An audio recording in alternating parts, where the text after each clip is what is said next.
Good evening, everyone. Hope you're all doing great. Hi, Charlene. Hi, Sean. Hi, Dirty Basement Terrain. How are you all doing? Our guest today is Chris Bynum, which most of you know better as Lil'C. How are you doing, Chris? Very well. Hi, Karl. It's good to be here. Thanks a lot. It's great to have you here. So we've got you on the stream at last. So would you like to tell us a bit about yourself and how you got into gaming? Yeah, I can indeed. I live in the United States, in Western Washington State, here on the beautiful Pacific Coast. I am a graphic designer, and I am formerly a professor of epidemiology at University of Washington. I have been a gamer since I was 9 years old when I first got my Holmes edition copy of the basic rules for Dungeons and Dragons. And I have been a GM and player for the last 45 years. I played Okay. about 24 different systems of different sorts of role-playing games, but one way or another, with very few lags, it has been a part of my life and a significant part of my life, on and off, as an avid hobbyist. Okay, I see Quizboard Terrain has joined us. Hi, Kim. Yeah, 45 years is Hello, long. Kim. 45 years is a long time. I mean, it's longer than I've been around. So, do you have any favorite games? I know you've got um, you're very heavy on index card RPG. I am a big fan of Runehammer games in general, but and also both the index card role playing game and also Easy D6 DM Scotty's system. Uh, it took me a long time and playing a lot of different RPGs that have come out with different, especially as uh, gaming styles and tendencies and preferences have evolved and changed a lot over that time since I was 9 years old, to be sure. Do you mean I always wanted to be able to find a game that would allow me to do two things. Mhm. Onboard people really quickly and easily in an intuitive fashion, and whatever genre I wanted to play, I could play it. Something that was a truly universal system. And I've been really happy with these two offerings, Easy D6, which you and I are very fond of, and Index Card Role Playing Game as well, from Runehammer Games. I found them in ICRPG in 2019, and I started playing that and quickly fell in love with it. Uh, and Easy D6. I remember as soon as I found out it was going to be DM Scotty's home system brought to public publishing. Yeah, I ordered it the day it went live, and it took me not that much time to realize its elegance. Yeah, I mean, even index card RPG is possibly a smaller jump for people who are already familiar with the Dungeons and Dragons system because die 20s, you've got modifiers and stuff. I found it this Easy D6 was really, if you're happy to let go of the I've already learned these rules and stuff like that and just go with something new, it's really boom, boom, boom, boom. Definitely. And I think that there's a lot to be said for systems that are designed around being intuitive and easy to come on board with versus um, tying you into a very, very large effort to learn crunch and specifics and lore. Yeah, you can build rich settings, but you can build them in ways that don't necessarily burden that, because that can be what some people want. Mm-hmm. It can also be what keeps people, both game masters and players, from exploring the kinds of storytelling they want to be able to when they play RPGs. But yeah, I've been super happy with both of those games, and that's probably 90% of the games I run or one of those two systems. Yeah. Nice. Scotty, as a crafter, has inspired me for a lot of years. Big fan of him from a long time. And yeah, he's really been an inspiration, and you know, he's such a wonderful guy. Got to play with him and work with him as part of our Rune Jammer online gaming event that we had this summer. That was a lot of fun. So yeah, it Oh was yeah. Would almost you a like dream to come true to tell get us to more work about with that? him closely. Would you like to tell us more about that? Because you've been very Yeah, active in advertising that. I started playing online games about as opposed to playing in real life about 2 years ago, and it was an opportunity starting in this Runehammer community, a grassroots effort. Uh, Two big players, Philip Dudley and another guy, Sam, known as the Merlotron, who are part of that Runehammer Discord community, who had this idea of having a free grassroots, round the clock gaming event for a whole week that would allow anybody who, even if they've never played role playing games, to sit down with somebody virtually and enjoy themselves and enjoy the hobby that way. So that was something that we put together in about a month. There were about a dozen GMs, including DM Scotty, and it was a wonderful opportunity. And we're looking forward to try to do that again. And so I want to give a shout out to those two guys, and especially also big thanks to DM Scotty McFarlane, creator of EZD6 system, for being our special guest GM there. Um, Another big inspiration to me for probably about the last 6 years has been Bill Buchanan from Warlock's Armory. Oh yeah. Very much so to him, and the inimitable and esteemed Professor Dungeon Master, uh, Professor DM, you've had on. In fact, all three of those guys, I think you've interviewed on this That's correct. Yeah. channel here, and I've enjoyed those interviews. You know that, and also a big Call of Cthulhu fan. So the recent Sandy Peterson video was absolutely fantastic. I was like, I don't know what I'm doing here, because Come on. you must have run out of guests. No, I still got a few. I still got a But few. But I'm very very come on, glad to be here, you've been on my list of people to get on the stream for a while. I mean, look, you don't. and I'm very grateful. You, I love in person games, and I love terrain crafting. I think that in particular has always really spoken to me, and I've really gotten back into it in the last few years, and that's where I have hopefully started making some recent contributions to the hobby community as I've been exploring things on my own for my own games. speaking of. Another big inspiration that I really wanted to Mhm. shout out was Mel Bowes, the terrain tutor, who's the author of Oh the yeah, Terrain yeah. Essentials book. Wonderful guy, great YouTube channel, and just another person who really gets me thinking about what I build for the table. Yeah, he's also one of the people who were very early on the teaching terrain making on YouTube.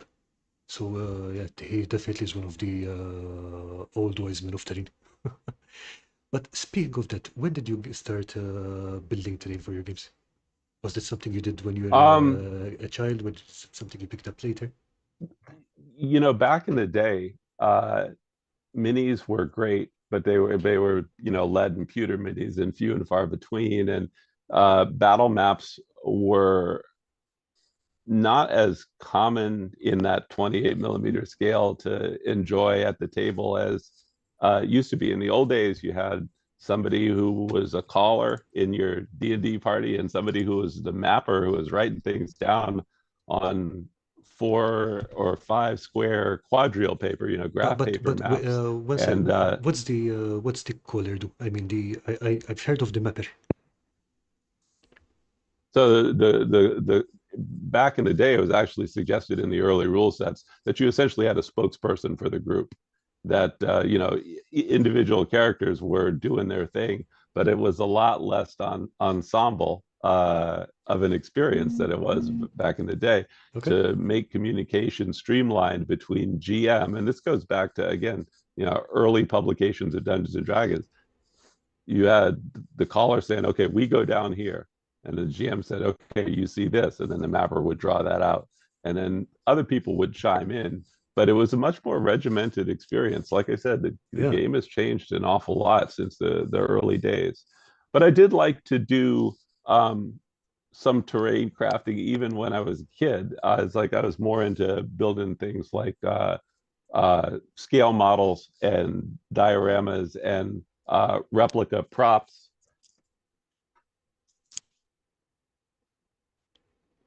Oh. My Um, lightsaber from back in the day, which is made from an actual Graflex flash handle. I don't know if I can get I'm it on gonna camera do so people can one see. sec. Oops. There you go. Oh, But yeah, things what you can't find anymore. what did you make that? What did you build that out of?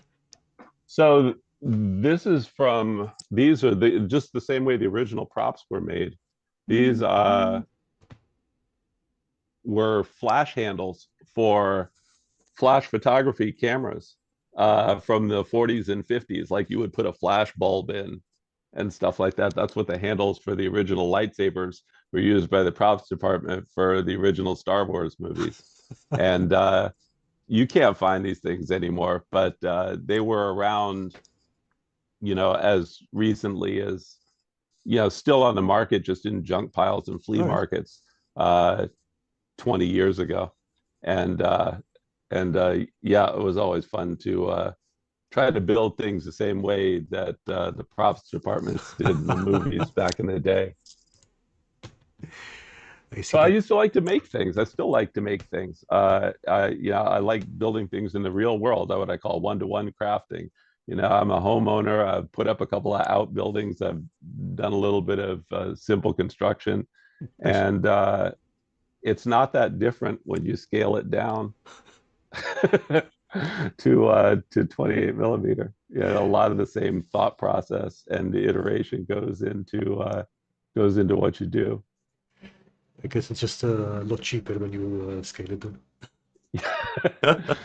Thank goodness for dollar store foam board. I see that Dungeon Matron has joined us. Hi, Lisa. Please, Okay, so I would like to say thanks to all of our mutual friends on your excellent Discord server for tuning in, and any of the guys from the Runiverse who might be stopping by. I did want to give a shout out also to my amazing daughter, Grace, and her lovely mother. Good morning. Uh, Grace is the reason why I craft today. really? She's my inspiration for wanting to create and publish and share my ideas. And she got into the hobby and role playing games at exactly the same age that I did just a couple of years ago. And so it's super nice to be able to see her progression. And, she got to the point where even just within the last couple of months, she did an entire 5-room dungeon by herself, statted out the monsters, and ran a session beautifully for a table full of people. So that's a very rewarding experience to say the things that really I grew up with and that changed me as a person for the better over a lifetime, that are all part of the role playing game hobby. To see those now coming back in the next generation is very gratifying. So I For definitely sure. wanted to say to her. Also wanted to say thank you to my good friend Andrew Strickland of 2716 Gaming and Rude Jammer fame. He was an important game master that we had for our online event, for his continuing help and support in all my RPG endeavors. To JD Hull, creator of the Waste is Not Kind from Epic Sloth Games, who has just been tremendous in teaching me things and bouncing ideas off and just showing what independent creators can do. To the man known across the internet as Kane Driscoll, host of the Kane's Kiln YouTube channel, and Discord community and website for hosting my RPG project workshops as they are in development. And last but not least, to Brandish Gilhelm, Hankrin Fernale, the founder of Runehammer Games, in gratitude for his kind permission for allowing me to reference names and places from Index Card RPG in two of my forthcoming supplements for the game. So thanks, Hank. Okay, that was a really nice lead in because I was going to ask you about your upcoming projects because I know that one is coming up very close. Yeah. Yeah, if everything goes well, it's been some setbacks in real life, but if everything goes well, I am going to be releasing a role-playing game supplement, a world, if you will, for Index Card RPG called Omnisumbra, Adventure in the 12 Realms. It is an otherworldly shadow realm, domain of shadows that is kind of in a far-flung dimension. And it's a place where, thanks to the power of the multiverse, characters in ICRPG's medieval fantasy setting Alfheim can travel to and have an experience that is very different, wilder, weirder, darker, stranger. Chris was kind enough to send So me I'm a hoping couple that of chapters. everything goes, and I Yeah. appreciated you being able to have that in advance. I am hoping that everything goes well. We're in the final stages of art and layout now, and I am hopeful that Black Friday, November 24th, is when I will be able to release it. I am hoping that I will be able to use both your Discord server and Kane's Kiln to continue to put some updates about the release progress and to share some sneak peeks of some of the information that's going to be contained within Omnisumbra when it becomes published. It's going to be available on DriveThruRPG as both print and demand physical format and as a digital PDF. And again, my inspiration is to you, my friend, because of your work on the Four Horsemen supplement for EZD6, which you did through the same channels. And I have it, and I have yet to run it, but I have read it and I love it. And I'm looking forward to more. Yeah, thanks for that. I remember that in one of the last playtests we were doing on Discord, you were listening in, and I think you were doing some roofing work at the time. I was. We get a lot of rain here in the Pacific Northwest, so you got to clean your gutters and get up on your roof and take all that stuff out when you can in that little bit of dry weather that you get. But yeah, with regards to Omnisumbra, we will definitely be talking about it again as soon as it is released, because from the chapters I read, it seemed to be really evocative and rich. It's like, I really and appreciate very, that. very I deep. hope so. I hope it turns out to be for a lot of people. That was my phone. Sorry about that. Decided to go skydiving.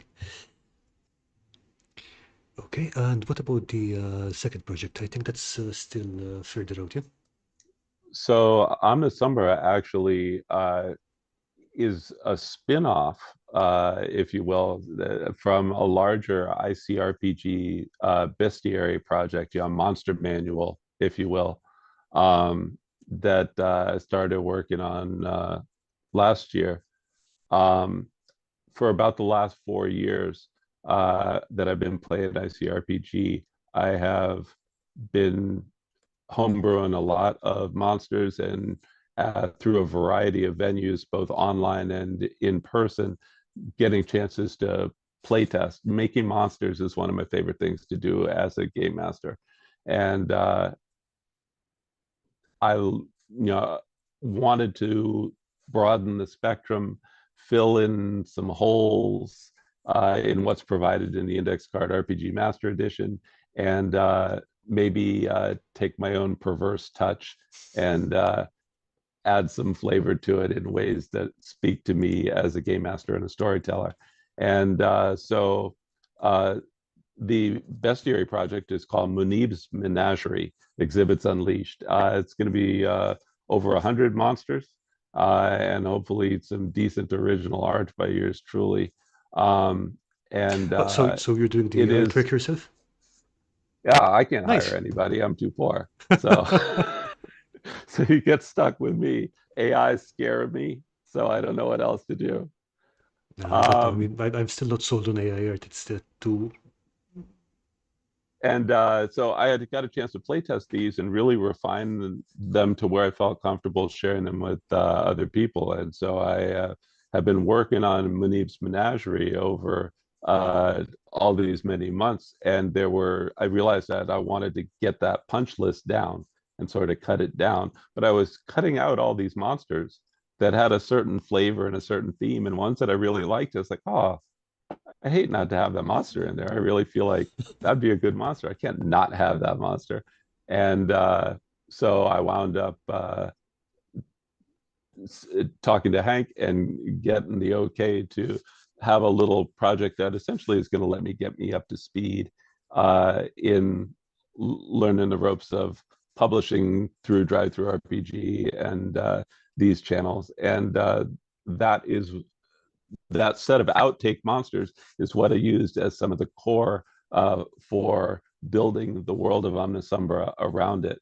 And then it blossomed out a little bit. There's going to be 6 indigenous peoples, 6 races specific to Omnisumbra that there will be stats to make playable characters out of to play within that realm, as well as part of the material that's being provided in Omnisumbra. And that is going to hopefully whet the appetite of folks until Munib's Menagerie is complete and published sometime in 2024.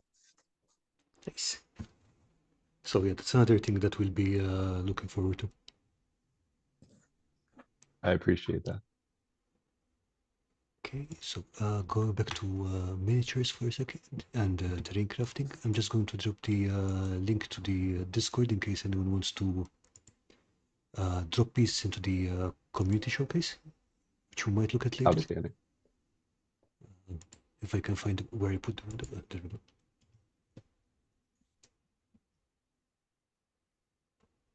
Okay, and before we start looking at the photos you sent me, because there are quite a few of them. 2 questions. Do you have a favorite material to work with?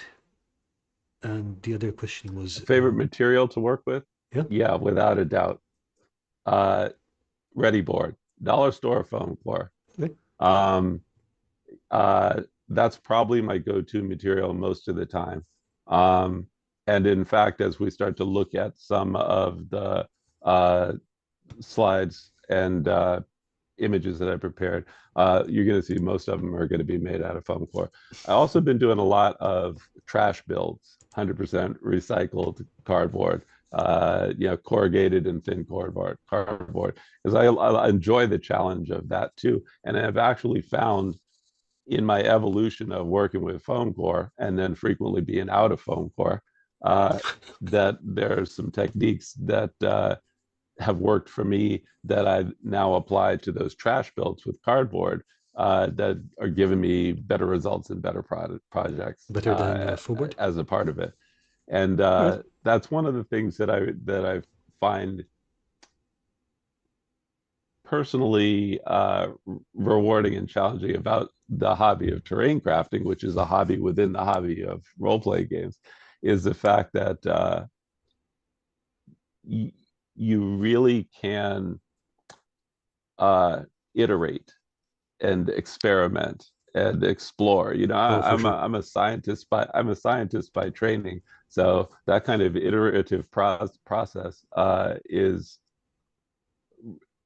intellectually rewarding, but also just fun for me. That's really how what makes me want to explore and change and see what I can do in the next version of things to make it work better for me. I'm with you there. I mean, finding it doesn't happen very often, but sometimes you find reactions between 2 different things. Like, for example, I think last time it was silicone caulking and mineral spirits.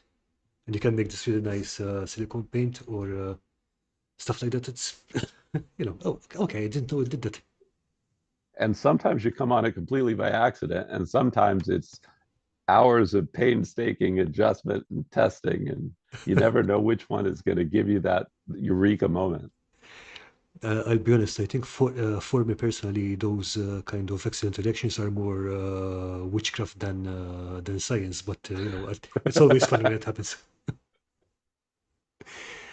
Okay. Absolutely. And oh, one sec. We had a question from Dungeon Matron. I wonder what color focus crystal Chris used on his lightsaber. So if you had a lightsaber What color, what color crystal? Though I've got one blue and one red there for sure. Because sometimes it's Monday and you just got to pull out the red lightsaber. yeah, the blue one is for after you've had your coffee. Okay, and let's see. Dungeon Matron is saying, "Oh, I didn't know you're a scientist. What science? I love science. Science." Uh, uh, Epidemiology. I studied the patterns of disease occurrence and taught at University of Washington at the graduate level for a total of 10 years. My areas of specialization included infectious disease, maternal and child health, and injury epidemiology, including violence epidemiology, actually. Child abuse and neglect was the topic for my dissertation. Oh, that's some heavy stuff. And then you moved into design and graphic design and stuff like that. It's a massive career Yeah, there shift. was a point at which, while I absolutely found teaching to be the most rewarding job that I could possibly ask for, and enjoyed working with and training a couple hundred epidemiologists for the next generation. There was a point at which I left academia. I went back to doing what put pizza money in my pocket when I was in college, which was to do graphic design and layout. I started there, and I never looked back. And now, 2 decades later, even in the wake and aftermath of the COVID pandemic, uh, I am continuing to try to do what I do, but I am also uh, pivoting and taking an opportunity to try to fulfill some of these other uh, yens that I have to create and share and hopefully give back to communities that I'm a part of. Which reminds me, you mentioned that you were also doing some talks about role playing and related subject, I think, if I understood Uh, correctly. yeah, the Kane's Kiln Discord community has been pretty amazing in having a very positive and scholarly space for people to interact and discuss all kinds of facets that are related to the role playing game hobby. And there are periodic workshops that Kane turns into podcasts for his various media outlets.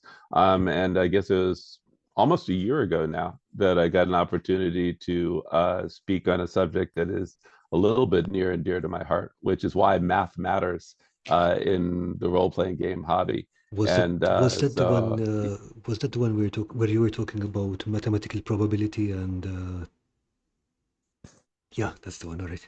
Exactly so. So I was able to take something that I know a little bit about and apply it to something that I definitely love a lot. Okay, I see Chimera Wargaming joined us. Hello, Stefano. And Sir.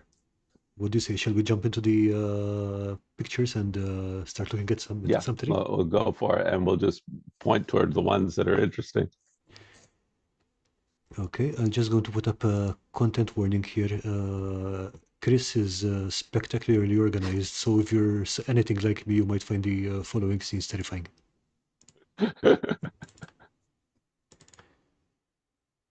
Okay, bring this up first. So, Chris, what are we? This is what I Thinking? wanted to talk about in terms of what motivates me. This kanji, I understand, represents kaizen. Kaizen is a concept of continuous incremental improvement. It has been appropriated by capitalist corporate culture and put to good use to make many great things in the modern world. But what that represents is the idea that you build a system around helping people do things better at every step. And that's kind of the philosophy that I like to embody when I approach terrain building projects and hopefully the RPG hobby in general. So the things that I try to do when I make my projects, which are not the prettiest and not the most creative, that's what I rely on my friends for, those good ideas. But hopefully, they provide a lot of bang for the buck. I try to make things versatile. I try to make things part of a modular system. I try to make them efficient in terms of resources, in terms of time spent, and in terms of even the space that they're going to occupy in our material world. So things that are efficient in that way are attractive to me. I try to make things playable because I remember that when I'm building things, I'm usually building under a deadline and I am usually in a hurry to get things done. And when I get them to table, I want them to be a spectacle. I enjoy that. I want them to be fun and I want them to enhance the gaming experience that we have when our friends are gathering around the table, not to get in the way. And last but not least, I like it to be fun. I like it to provide enjoyment at the table. I like it to be fun for me when I am creating the project and I am in the process of doing all the bits. So most of my techniques tend to keep things moving along and streamlined and fun for me to do. Okay. So, are these things that you keep in mind when you're building the project or designing the project, or are these things that you keep them kind of as guidelines as you go along, or is it something okay when we play this? I Okay, frequently try to keep them in mind a priori, but I am always have my head geared toward those kinds of focuses when I'm going along. And hopefully I'm meeting every new project and being inspired by our friends to try new things with a beginner's mind because you know you're always learning, you're always growing. yeah, I think that's super important because sometimes if you end up getting plugged into a particular way of doing things, and you It's do true. miss out It's some true. spectacular things that you could easily have picked up. It's just one of those things. It's absolutely true. It's the old thing of getting stuck in a rut, literally.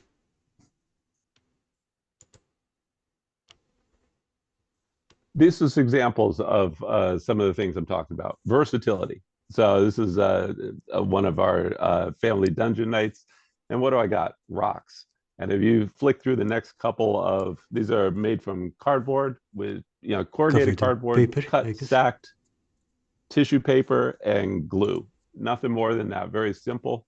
But they are made in a way that they can be endlessly recycled throughout the rest of my gaming career. You will see those rocks over and over. I mean, they work. Fire and They look ice, rocky. rain, snow, through dark of night, these rocks will be there. Modularity is modularity is another one of the things that that I'm pretty big on. So you can see that a lot of my projects, and this is all dollar store foam core, uh, tend to be made not as one-offs, but you will see that they are pieces, so I can put them together like Lego. They tend to fit standard grids. I use a 1.25 inch Wylock grid for reasons, as Bill has put forth on the internet. It's a good way to go. It builds buildings that are a little bit overscale. So I wind up making most of my stuff what would be the equivalent of 1/48th scale instead of 1/56th or 1/60th, But which would be more the 1 inch grid. to be And fair, you can most see that you majors are can overscale anyway. Yeah, exactly. So I find that it works better. It gives you more room to put big meaty hands inside and move things around, and it lets you endlessly recombine these things so you get the most use out of them. Because if you're going to spend time and effort to make beautiful things on small scales, at least get a chance to use them as often as you can. What are you using for the dollar thatch on dollar these store buildings? foam core, including the wood planking, all foam board, Mm-hmm. and that was thatch made out of teddy bear fur on that one, and a nod to Leif Vesterholm of Devs and Dice. That's Lego style windows, Yeah, I and see. there it is when you put everything together. And yeah, that was all carved out of two plies of dollar store foam board Yeah, I peeled think and it's put visible together. here. Uh,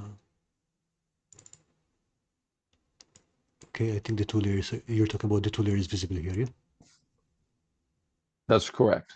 And that was part of that spirit of Kaizen, because I started building things and putting them together like I would an architectural maquette Mm-hmm. that I had done in the past, just out of a single layer of board.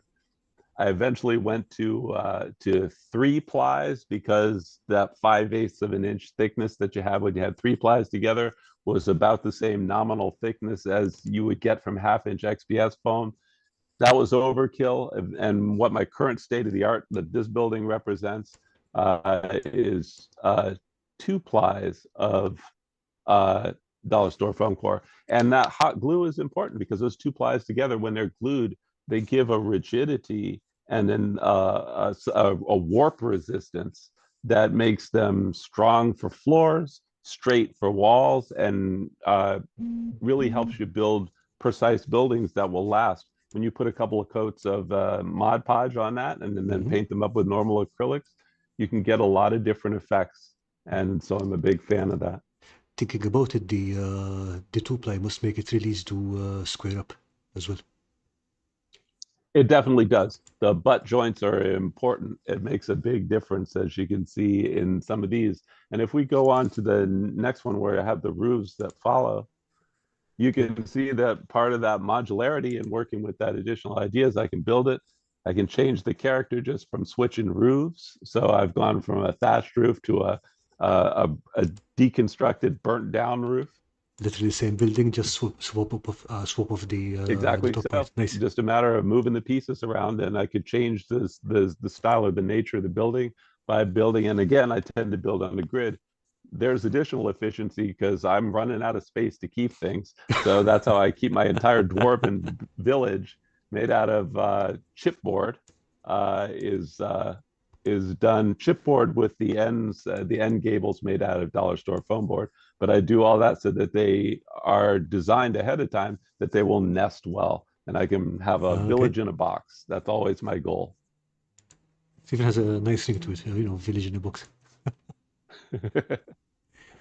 Okay, so let's see. And these, Playability is another thing that I go for. This is one of my tiniest buildings. I call it the saddest place in Alfheim. Just your typical little A-frame made out of dollar store foam core and popsicle sticks. But even that has a playable space inside, uh, and it and the details that you add to it tell the story, you know. And so I always try to have a nod toward playability, thinking about sight lines, thinking about the ability to do lots of things and add details that are going to enhance the storytelling options that we have, mhm. and the flavor that we bring to the table when we go to the trouble of crafting these things.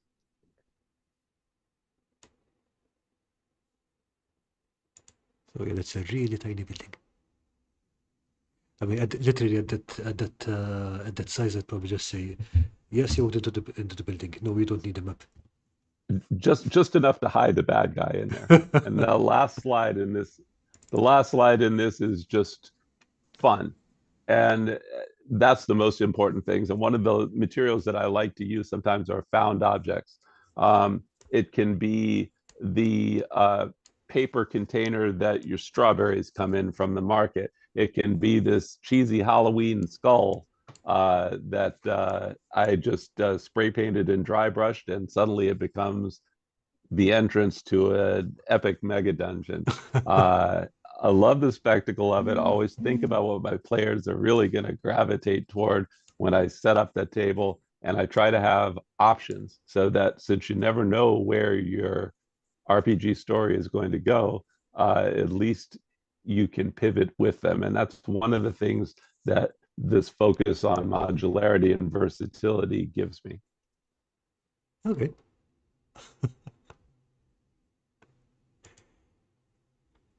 If I'm not mistaken, I think at some point you were, must have been a couple of months ago, but you were cleaning out your garage or something, and you were talking about the cutting process, like you make, I'm not sure if this is related, but for example, if you're making buildings, you make a few hundred of this part, a few hundred of that part, and then you just store them. I try to if I got some time on my hands and the materials at hand, sometimes processing them into those first steps is just a good thing to do that gives you the building blocks that you need, especially when you've established, size and scale and your sort of your typical parts that you need when you're making things part of a modular system. It gets easy to know ahead of time how you're going to do that.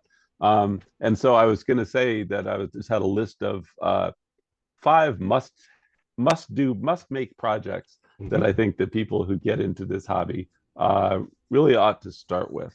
Now everybody does dungeon tiles, and yeah, I do them in XPS now. These were done on jigs that were made in quarter scale for me.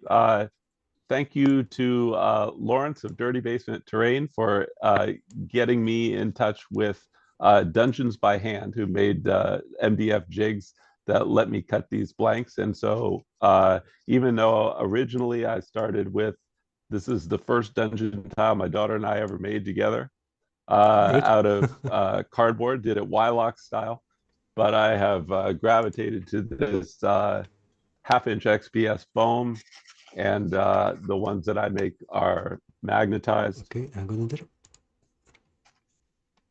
but will let me build an endless supply of subterranean adventure spaces. And everybody does dungeon tiles. And so I feel, so, okay, so you're going to do dungeon tiles, do dungeon tiles. But after dungeon tiles, there are a couple of things that I think are absolutely going to give you the most bang for the buck. And whether I've learned it the hard way or postulated correctly and learned it the easy way, my recommendations after dungeon tiles would be some of these. And the first one is dungeon stackers. This is a concept that was popularized by Black Magic Craft. And they are really simple, fun, easy, cheap. $7 worth of 1-inch XPS foam will let you make about 8 of these. And whether, at least the way I do them, but there are many different iterations. And you can see that all of these slides and projects that follow, that stack there for walls, you can use them to make buildings and towers and risers and so many great things. Okay, I think, yeah, you're there. That one's all just dungeon stackers there. That's probably the #1 project that I absolutely love and recommend. Oh, wait, I see it now. This block on top is also a set of these stackers Yes, it just laid is. on the It's side. just two of them. It's just two of them together. They're endlessly variable. I mean, I like to think of them as uh, as theater of the mind, and then you take one step back, and things that are generic shapes, but that can speak to you in so many ways. And you can see I integrated it here with some modular components, Yeah, I a just realized roof that, and a yeah, door and the a building, doorway, yeah. and suddenly you have buildings. You can have a whole building, and again, you can put 8 or 10 of them in a shoebox. And so it's a very efficient way to do a lot with a little if you're starting to craft. I The agree. next thing that I think is absolutely important, that follows this. And again, same thing, dungeon stackers, Yeah. and then integrated with the modular components from my buildings. They're really The like next slide dungeon will show Lego. you. Yeah, exactly. Is UDT. Thank you, Professor Dungeon Oh Master. yeah, I love PDM UDTs. was big on bringing the idea of a single board that represents concentric rings of ranged combat area. I have made them as small as 12 inches across to this big boy, which is 24 inches across, which is what I use most of the time. And as you see in some of the table set pictures we might get to later, Mm-hmm. uh, it's just this idea that you have a close range, a near range, a far range, and an out of range that are represented there. And again, that can integrate very seamlessly with more tactical, more realistic table layouts when you need them to. So UDT is great, ultimate dungeon terrain. Oh yeah.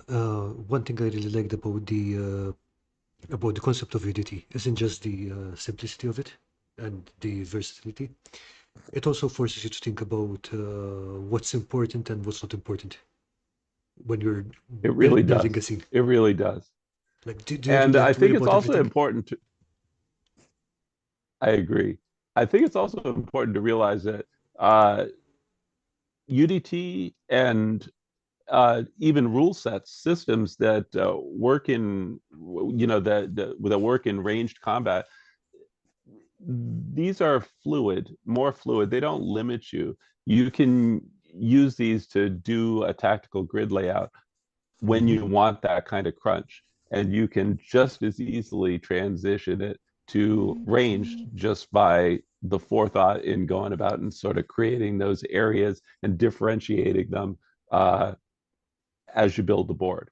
And so I think it's a useful piece of uh, tabletop terrain project to do for no matter what kind of system that you work with. No, 100%. I see that Airtime Brick has joined us. Hi, Steve. Good to see you. Steve, And moving on, let's see. Okay, what do I have here? modular ruins. You always have all kinds of scraps left over Mm-hmm. from your projects, and there's nothing better, whether it's offcuts of dollar store foam or XPS, to be able to use those up and use them effectively to make your traditional Warhammer style corners. And these are again 2 plies of dollar store foam board that have been rolled with a Green Stuff World texture roller, and you'll see them later in the table set photos. Um, you can have a door, a window here. You can do different styles of them as you have overland travel that takes you to different places in your fantasy world or sci-fi world. Um, it's another fantastic project to do to get a lot with a little. Again, works well with modular buildings, works well with UDT. You can build very small corner sections that allow you to just to define areas on the UDT to give you that sense of, okay, we're in a room here, here are adjacent areas. A wonderful, cheap, quick craft that gives you a lot of bang for the buck. And you're always working on the same grid pattern, basically, no? Yes, yes, indeed. Everything here is going to be 1/48 inch and a quarter. Gotcha. Nice. Ah,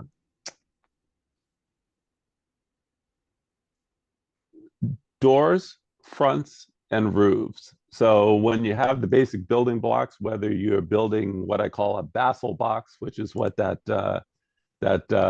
main structure is. This one has a planked finish on it, but make them again like dungeon Lego, so that you can build them in different styles. Same thing with the roofs. DM Scotty goes back to his tilescapes and building Hollywood style fronts that just go right Yeah. up against things and represent entryways and things like that. You can make entire storefronts. I think it's Landvetter's Lair did an old video on making these beautiful medieval storefronts that you can. And no matter what you're putting them up against, you can definitely use those to be very fluid in how you bring your dungeon concept to the table. So that's another thing. Once you have those other building blocks at hand, a UDT, some dungeon stackers, building some doors, fronts, and roofs to integrate with them, just allows you to capitalize on that versatility and do more with less. Okay, so you It also, compared to a one-off building, if you need to change the floor plan when you go to a different building or you build a yeah. different building on the table, you can just move the door instead of having the map conform to your terrain. Your terrain conforms to your map, the map that you have in your head. Okay, so if I understand correctly, we're always looking for the smallest architectural block you can define, kind of thing. Yeah? Absolutely. Okay. I think Lisa's there labeled the Tetch. I think you already mentioned that's teddy bear fur, right? That's right. Teddy Teddy bear bear fur. fur slicked with glue. And again, just the pieces that you've already seen. And as you go through these next three, you can see that they can turn into a lot of different things.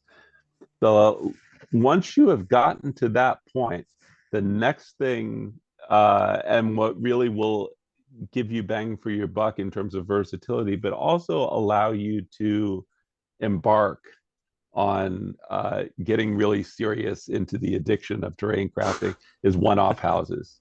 I like to use found objects. These that was the core for this one was a craft paper box from the dollar store Okay. that has been turned into a complete witch's hut type fantasy fairy tale construction. This one has I can get it on here. 1 second. There it is. There you go. It's always good to put a tea light in. It has playable interior. I'm working on putting some LEDs in there to make that fireplace glow. And you know, again, even when you have built your craft, it's always nice to be able to know that you can come back to it. You can make that paint a little better because I always need to. You can add some LEDs here and there. It can be something that you enjoy the table once, but then can grow with you over time as you continue For to sure. do more with it. Okay. In the meantime, Steve and Kim are saying that they're definitely going to use the idea of the building facings. Because yeah, it is a brilliant Yeah, idea. I've had a lot of good luck with that, and mad thanks to Scotty. One of the nice things when you do start to do one-off buildings is it gives you an opportunity to really do some storytelling in the details. So this is actually small buildings are nice too because they can be made just with single plies of dollar store foam if they're not too big. This one's got some reinforcement on the underside, but the details that you craft in can tell a story. This is simple and easy to make. These were strips of cardstock on the roof cut into shingles and applied as strips very quick. Mm-hmm. This is a chipboard top. It is a dollar store foam core rolled with Green Stuff World texture roller to get that cobblestone. And this is where you really put the story into it. The design for this is not particularly historical, but it is important to my world. In my long-running home campaign, there's a village called Hearthstone. It's a very poor village. The farmers there don't have a whole lot of resources, and they have been sacked by a roving herd of beastmen many times. And finally, the adventurers found their way to this village, and they made it their home base, and they helped them rebuild. And they used river cobbles, and they built buildings when they took the entire village that had been razed to the ground by the beastmen, and they put it back together again. This time they built it so that nothing could be burned, and so everything is raised like a Scottish vassal house, and there's a defensible porch. and ways to close it off, and small windows, and you can bring your pigs underneath to be safe in an enclosure when the prey herd comes. So definitely a defensible structure. Yeah, that makes sense. So that's a really fun way to take the creativity and the storytelling that you do at the table, and it informs your terrain crafting, and you can put it into what you build for the table. Nice.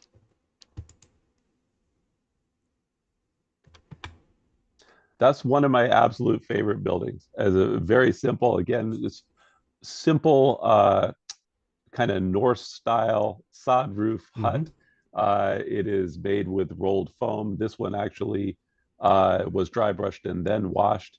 And then again, for found objects, they have popsicle sticks that have a what they call skill sticks, these little grooves that are cut in them. They are an absolute time saver for adding that little bit of intricacy and Norse style design elements I agree. without Yeah. having to do any carving or crafting. So those are super cool. The other thing that you'll see is the door that's on the front is just coffee stir sticks that are stuck to dollhouse shingles. You can buy these Really? pre-made, I Really? think they're 1.5 by 1 inch dollhouse shingles made for, larger 1/12 style, 1/12 scale construction for hobbyists who are into that hobby. And they already have texture on them. They're grooved, and they're wonderful to stain or paint and slap right onto the side of a foam core building, and you've got a workable door that's approximate scale for 28 millimeter figures. So So it's a you mean real that time saver. the whole door, except the stuff on top, is just literally a dollhouse shingle? Exactly so. Oh, nice. Oh, that does sound super convenient. And then that's got granny grating cut on the diagonal and used as the leading for the windows, with coffee stirrers for the sills.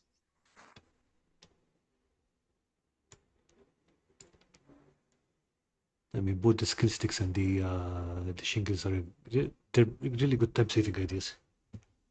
They really have worked well. Yeah, and I had no idea that thing even existed. I mean, like dollhouse shingles. I didn't know you could just buy the thing. Yeah, and you just buy them in a pack of a couple hundred for a few bucks. They're great, and they become your doors for your entire world. Right, that is super useful advice.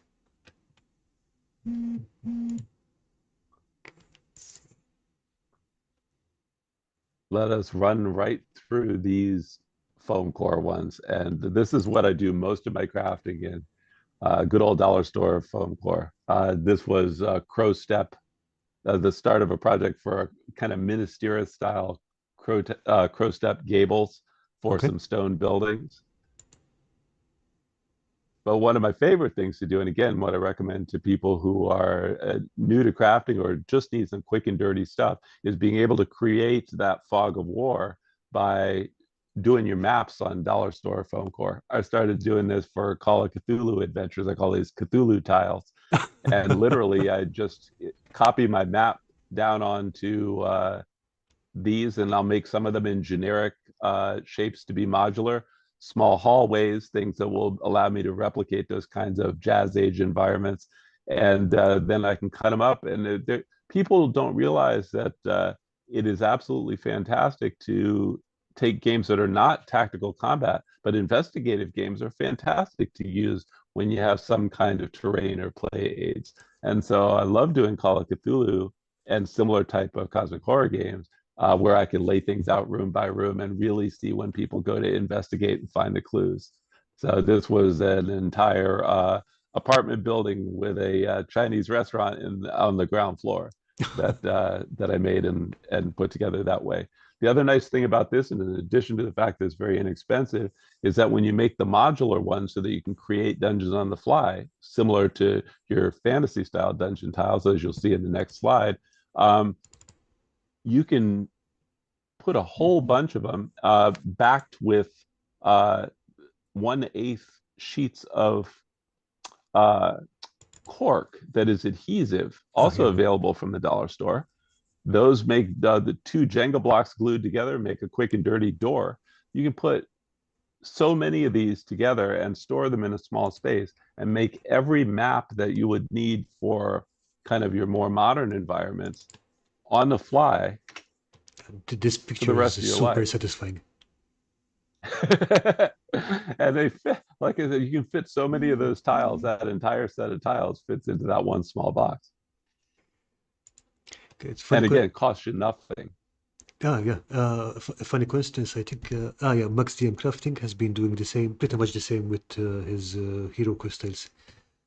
Basic printing out the facings and then gluing them pretty much in the same way, like sandwich of Right on. foam. Yeah. So definitely, if even It if you gives want to it that work more little complex. extra weight. Oh yeah. It gives it that little extra weight, and the cork gives you a little bit of a slip resistance too, so that it's a little bit more stout. That right there just shows work in progress again of just cutting a bunch of small modules that I wind up using everything from church towers to individual huts. And I always start with the black foam, black dollar store foam board as my base, and it is cut to precision that reflects the thickness of the veneer of the white foam that's going to be applied on the outside. For some reason, and I have no idea, but I find that most of the time the paper on the black foam core sticks to the black foam core a whole lot better than the paper on the white. I Right. don't know why it is, but I always use it for my interiors. And then the other component that you'll see here in my two ply is to make floors that reverse. And so one will be flush, and then the other uh, is a second ply that will stick up when the floor piece is flipped over. So not only does that give me a playable interior and allow me to remove walls, but it allows the pieces to interlock. So if I'm building a second story or I'm building a tall tower out of these tiny huts, um, they'll hold on to each other and they don't just tip over on the table. I get you. Nice. So basically, the floor is actually the locking mechanism. That's really neat. The floor interlocks. That's exactly correct. And I found that I can integrate that into almost any kind of building that I do that is made this way. And that second ply is that's on the interior is cut a quarter of an inch lower on one edge, and that's what allows it to slot in flush. Nice. And again, always same dimensions and stuff, so we can really crank these out. So that I Same grid, yeah, same dimensions, and nice. they will fit together to make some interesting floor plans. These are 3x3 squares, and then the larger ones you saw were 4x4 squares. And then I will occasionally do 4x6 square oblong buildings as well. Okay. Uh, Go for it. Painting has joined us. Hello, good to see you. And we move on to the next picture. Okay, what are we seeing here? This was a trash build that I was working on, a kind of a prototype for a Wild West style farmhouse. And that's a combination of corrugated cardboard as the base with some Hmm. popsicle sticks to frame out that roof and that awning. And then the door is made out of coffee stir sticks. And the clapboard is thin cardboard from soda can cases, which is something that at least how they are in the States, it's really quite dense. It's very thin and it's quite sturdy.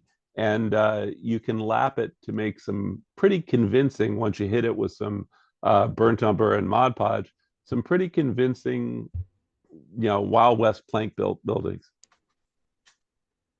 Yeah, it is. It definitely looks the part. And it's one of those things that I learned. Again, I put this in the foam board section, but what I learned about from doing the two plies of foam board to keep things nice and square and straight and resist warping in case you do washes. What I also learned is that it works even better for cardboard. And if you're using corrugated cardboard as a substrate, uh, orienting the flutes of the corrugation so that they're perpendicular between the inner and outer layers is a fantastic way to get those buildings so they're solid. You know, by the time you've Mod Podged them, they're almost like MDF. When you're working with cardboard or stuff like that, do you varnish the pieces before you underpaint them? Because I found that's Usually what I'll do is the same thing I do for the foam core, which is to make a 50-50 base coat of acrylic paint and Mod Podge. okay. Yeah, that works. That way I lay down my base color at the same time that I make it much more dense. And typically on foam board projects, I like to have 2 or 3 good coats so that it really has an almost plasticky resistance so that it won't be indented or damaged over the I course get of you. its Yeah. lifetime. And it's not quite as necessary for the cardboard, but it sure does make them rock solid on that, like over that clapboard or even on corrugated cardboard. Yeah, I mean, Mod Podge is pretty incredible stuff. oh yeah, what projects mostly I use for foam projects. I mostly use PVA just because it's not that easy to get Mod Podge over here. Uh, and it's mostly to protect it against spray propellants. But Absolutely. for cardboard projects, I prefer to hit them with a coat of varnish before doing anything else, purely to keep the water out. Right on. That's good because when you have something that's a lot more porous, that makes a lot of sense. Yeah. That's actually great.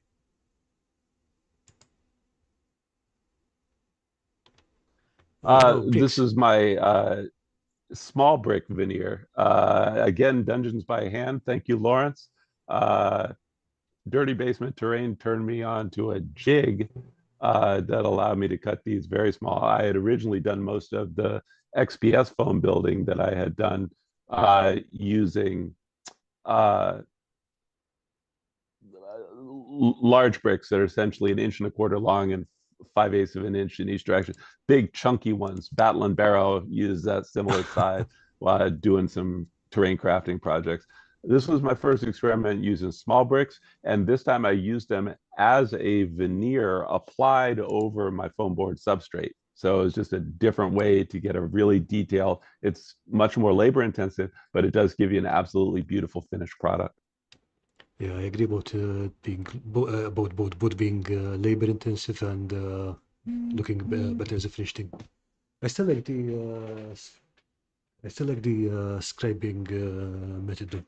It's kind of, I like them both. It It's is, just it is, I agree. It's good to have all the tools in the toolkit, and there's a lot mhm. of great techniques out there. Uh, Found objects. That's my last material that I really like. These again are just those craft paper uh, boxes from the dollar store, and a combination of using them just as whole to make small huts Mhm. to complex things where you're cutting and combining them. You can do a lot of different neat things with them to augment, and they have a really good structure. They take paint well. You can use a variety of products after the fact, like uh, Beadex, your drywall paste Okay. to create some great textures on them, and they hold up. So they're a neat way to jumpstart a lot of different projects. It also happens that the square ones are almost exactly 3 3/4 inches, which will confirm to my 3 by 3 squares on my Wylock grid. Happy little accident. I mean, yeah. Once you find something to build the substructure, you can just do anything on top of it, like even this brick cladding or whatever you want. So again, definitely under time saving tip there. It really speeds things up. It absolutely does. Okay, Dirty Bears Veteran is saying, love the individual brick look. Yep, I agree there. And Earthman Brick is saying, cardboard is such an underrated material. It's so versatile and accessible. Also true. I agree, Steve. Absolutely. It certainly is. Cardboard is really the nice part about it is most people can get access to some kind of cardboard. And just what you can do when the chips are down with cardboard and glue is amazing. Oh yeah, plus it takes pretty much every glue. I don't think there's any glue that doesn't work on cardboard. And Yeah, and it it's porous. It soaks it in. It's good stuff. and it another great thing about it is that since it rigs stuff like PVA up, you can literally put PVA on it, and it's a couple of minutes and you're done. So yeah, waiting time is Absolutely. much reduced. So yeah, cardboard is a really good material. And we're at D, I believe. Okay. Oh, more work in progress. Nice. Yes, indeed. And you can go through these kind of machine gun style. What I'll call your attention to here is that the more precise that you can be when you're doing these two-ply designs, the better your modular system works. So here I have lined up a series of city buildings that are going to be done in a Tudor style. And what you notice here is that the bottoms, which are going to contain or going to be given a veneer of rolled foam board are slightly proud relative to the upper stories, because the upper stories are going to be first given a veneer of tinfoil stucco, Okay. and then on top of them, they are going to be given the Tudor half timbers that are indicative of that style. And so I needed to make sure that they were 1/8 of an inch proud all the way around so that the second floors would sit correctly without sticking out on top of the first floors. Okay, and your And there it engineers is building when up. it's clad and ready for the popsicle sticks. And there it is with the craft wood applied. That way everything lines up nice and neat. It doesn't break your grid. And you get a pretty decent finished product. Again, full playable interiors on all of those. This one was an opportunity to, yeah, I was going to say, it's doing different styles of what I call these basil boxes. These are 5-inch square, 2.5-inch. So that's exactly the same as if you take two of my dungeon stackers and you Okay. sandwich them together. And you can see all the different styles as they're coming together over the next. There's a whole bunch. I was doing a mead hall style, kind of like the Lord of the Rings Uh-huh. Rohirrim style. I have a little cut stone and terracotta shack. The Norse L style is another one-off building that I like to build Mushrooms. a lot of. Found objects, that's right, little wooden mushrooms from the dollar store on cutouts from dollar store clipboards, which are basically made Oh, of okay. something that is not, yeah, not quite chipboard. I mean, not quite MDF, but a little denser than chipboard. And they make great bases for terrain. Okay. I guess good to know. Before and after, with a couple of coats of burnt umber Mod Podge base coat. But there you can see the two plies, the black substrate, and then the wire brushed planks. So I wound up making, I think, 8 of those to build my entire mead hall out of. This was my original baffle box again, and this was the first built on a substrate of thin corrugated cardboard, and then veneered with hand cut dollar store foam cord. And you notice that this is before I got the bright idea to Get a roller. recess the top floor. Ah, So okay. later you will see that I started making them removable. I tried to figure out how I was going to interlock them, and that was how I did it for the first ones. But all the ones that have been made since use that reversible floor that fits flush within the outer veneer.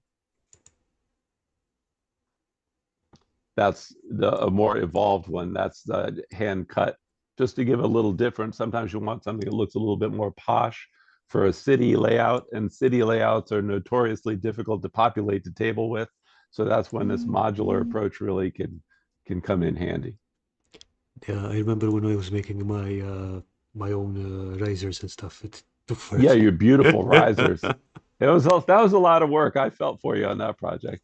There you can see when you flip it over, and this was a 3-ply in my intermediate version, but that's why it's got that wide border. But that would then Ah, I allow see. Yeah. other uh, when it's flipped over that way, that becomes the floor for the section that's going to be dropped on top of it, and you can build towers that interlock and allow you to have terrible surprises down in the dungeon, and nothing falls over when you're in the midst of spirited play.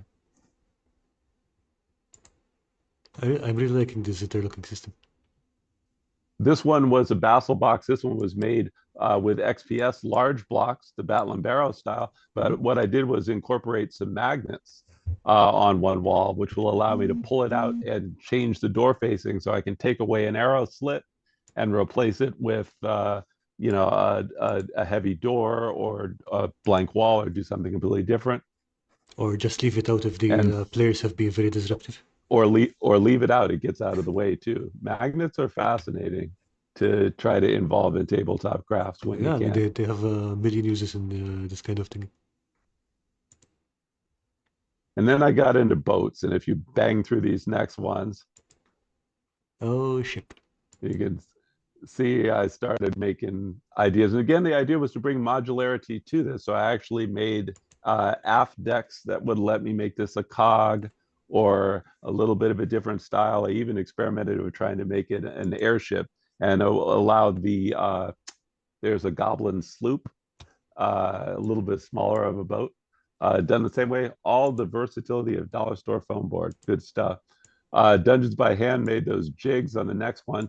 The same jigs that I used to make those arches were the jigs that I used to make the base shape for the hulls of my boats. Okay. Okay, yeah, that makes sense.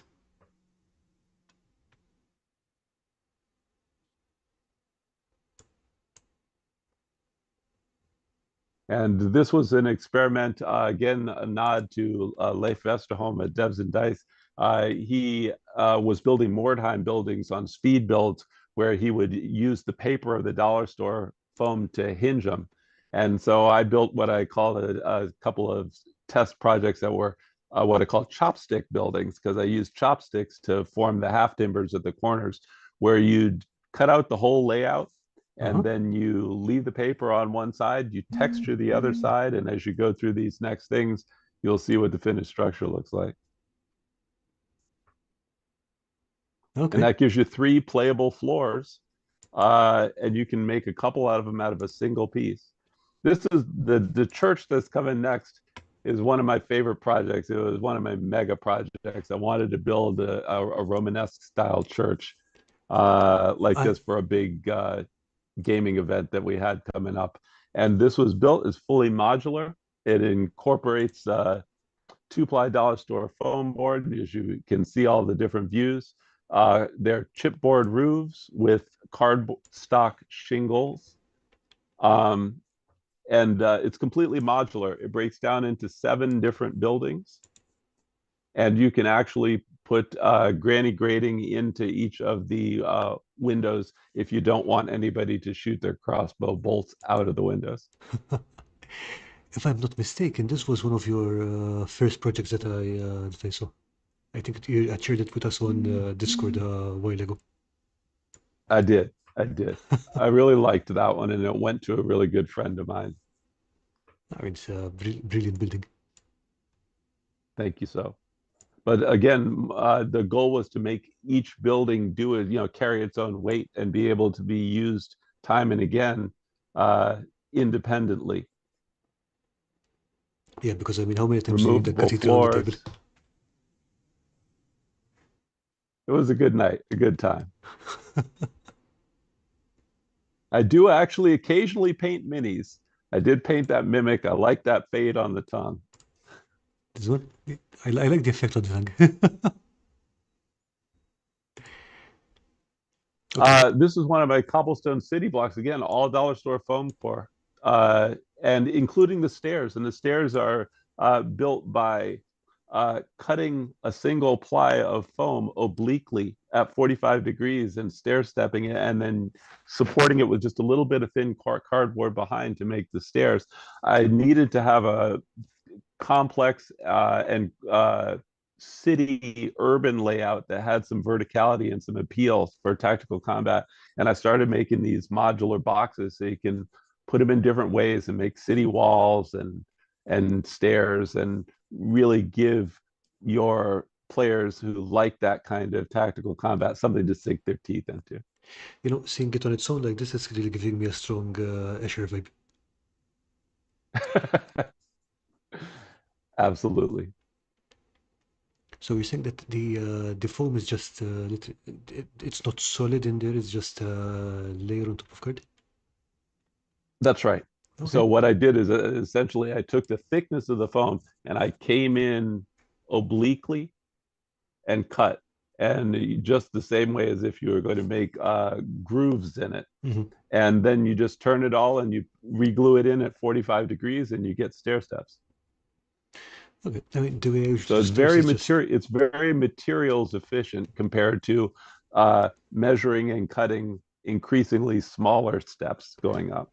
okay. The way I do it usually is the super lazy way. So you basically take a block, right? So for example, if I had to do this area in the middle, I would cut out that part where the stairs will be.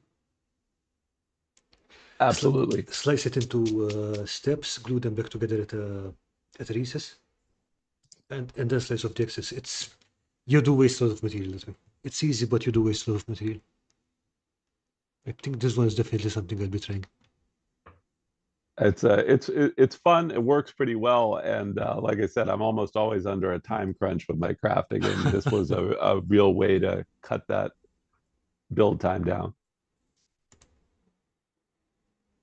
Okay, anything else? Your standard house all put together, one basel box, one door that can be moved to different places, and any of a variety of different styles of roofs that go on top of it so that you can keep pressing it into service in different ways. Have you ever tried to an everything on the table game? Yes. Those are great. Those are great. Those are great fun. Because I think at this time, by this time, you can literally build up a good chunk of a city with all these components. That's the goal. Because like I said, if I'm gonna put the time into it, I like it to have a nice lifetime. So Yep. get some use out of it. But yeah, you can bang through these others again, just different ways, different doors, same building, More stairs. same building now integrated with risers like additional basel boxes, some XPS stairs, and a couple of dungeon stackers. I like how they're all compatible.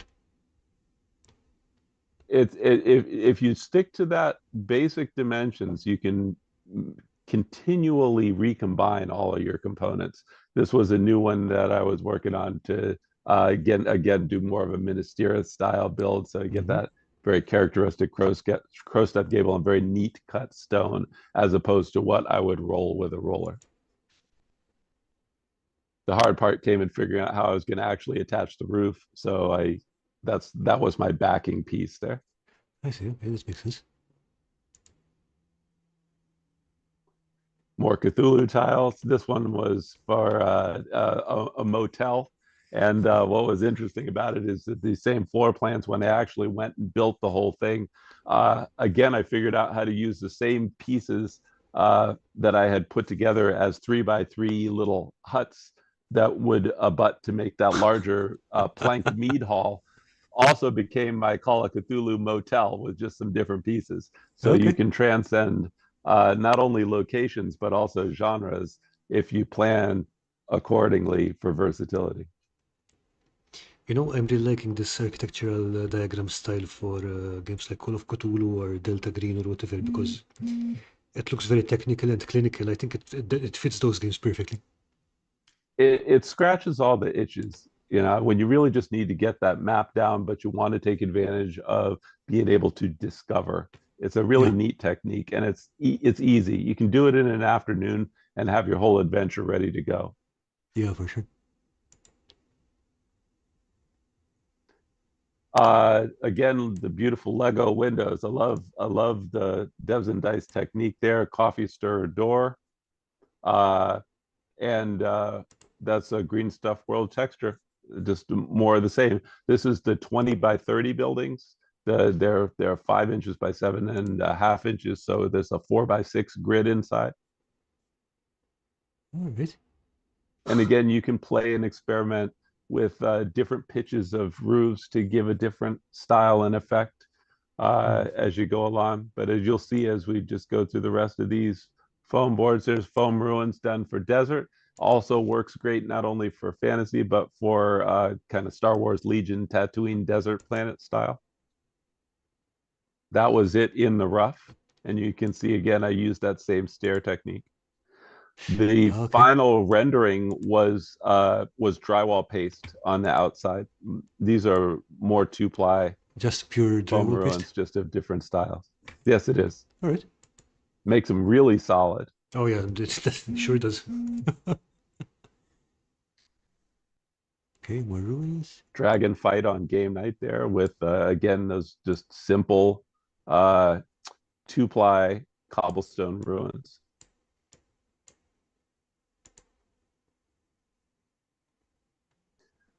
This is the layout for my favorite kind of house, which is, I think I even have it here somewhere. Yeah, this is kind of the state of the art for what I have put together.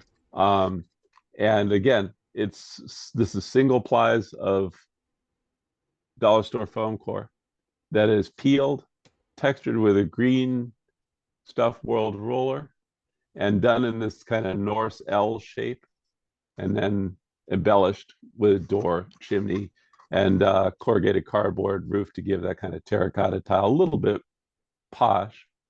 But you can do them in plank, you can do them in stone, you can do them even in a Tudor style and get something similar.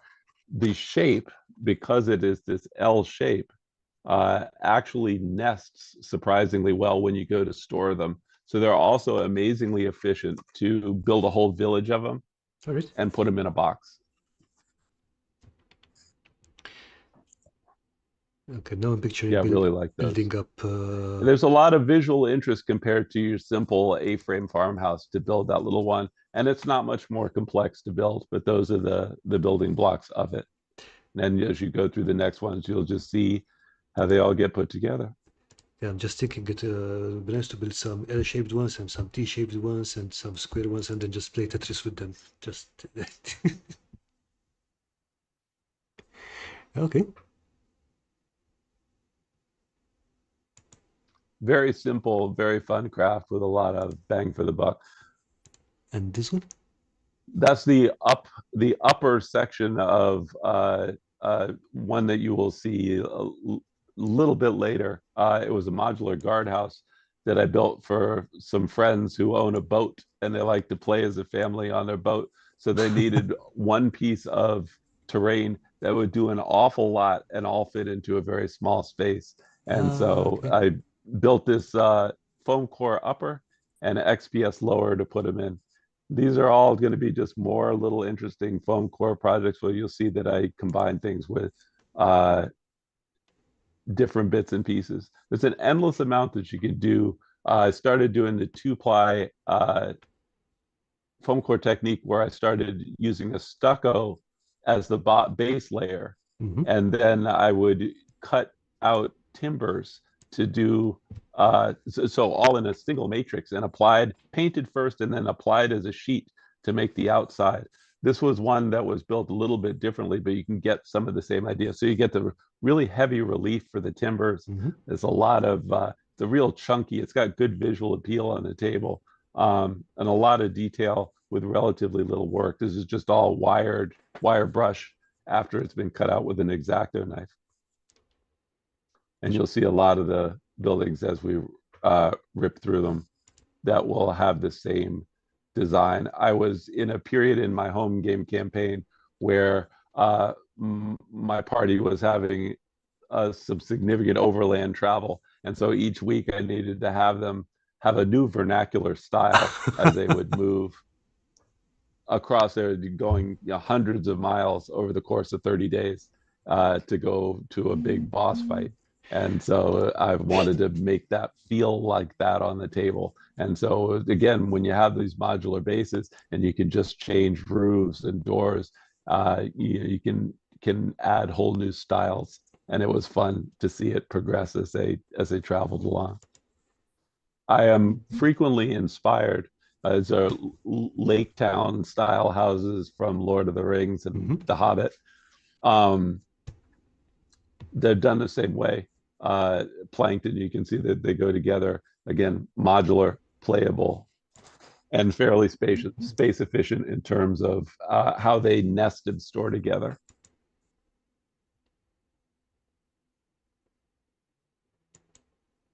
And all the bits and pieces assemble, but all the bits and pieces will fit into This is good. themselves when the time comes to put it away at the end of the night. So the building is It's a its more own lake town style. container kind of thing? Low German hipped gabled roof Mm-hmm. style that you get inspired a lot by real world architectural styles and throw them into, my fantasy game.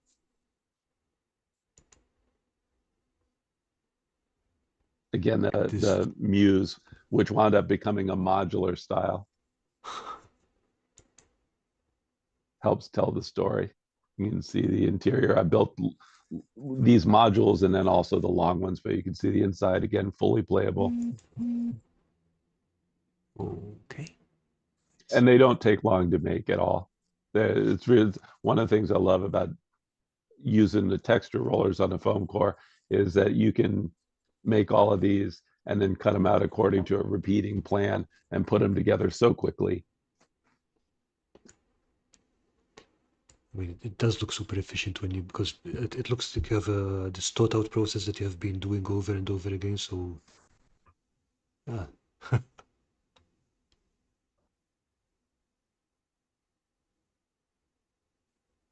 I mean, it again, I find the ways that different people plan their projects and their work differently is super interesting as well. It's not just the crafting itself; it's also the way you organize your crafting. I thank you. I appreciate that. Okay. We can take a quick peek at the cardboard ones if you want. Okay, that would be this one. Here we go. And just to see a little bit of a difference in how the work that I had done, and you can just bang right through these, but basically they're done in the same two ply. I have oriented the corrugations between the inner and outer ply. So the outer are always vertical and the inner are always horizontal. Here I did some nesting.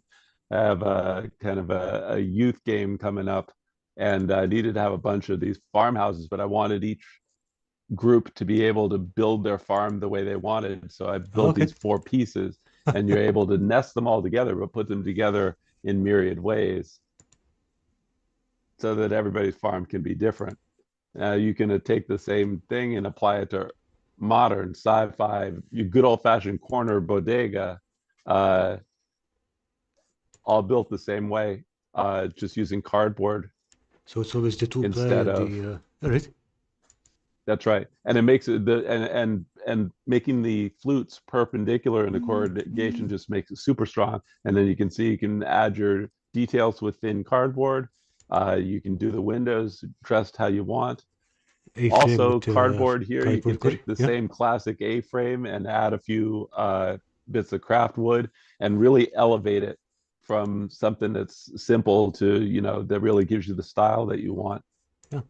And here you're using the corrugation as an actual design element. So you've peeled off As the a yeah. detail. And then drywall tape has become my new friend, both for modern urban style, industrial style. If you do it perpendicular or if you turn it obliquely, it makes great The diamond letting for the letting for fantasy yeah. I buildings. will have to get myself some of that.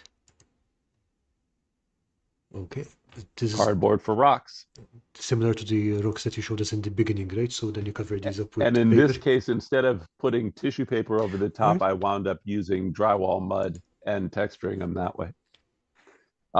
Your classic Warhammer style blast barriers, just corrugated cardboard and thin cardboard with some drywall tape for texture. Okay. Pesco Sand barriers. barriers is my favorite, super quick line of sight blocking terrain. You don't even need to paint it except for a little dot to give it that sand color. So that's just a square of textured foam core inside thin cardboard in that are Okay. put together in rectangles and then given drywall tape on the outside, guaranteed to give flashbacks to our friends who have served.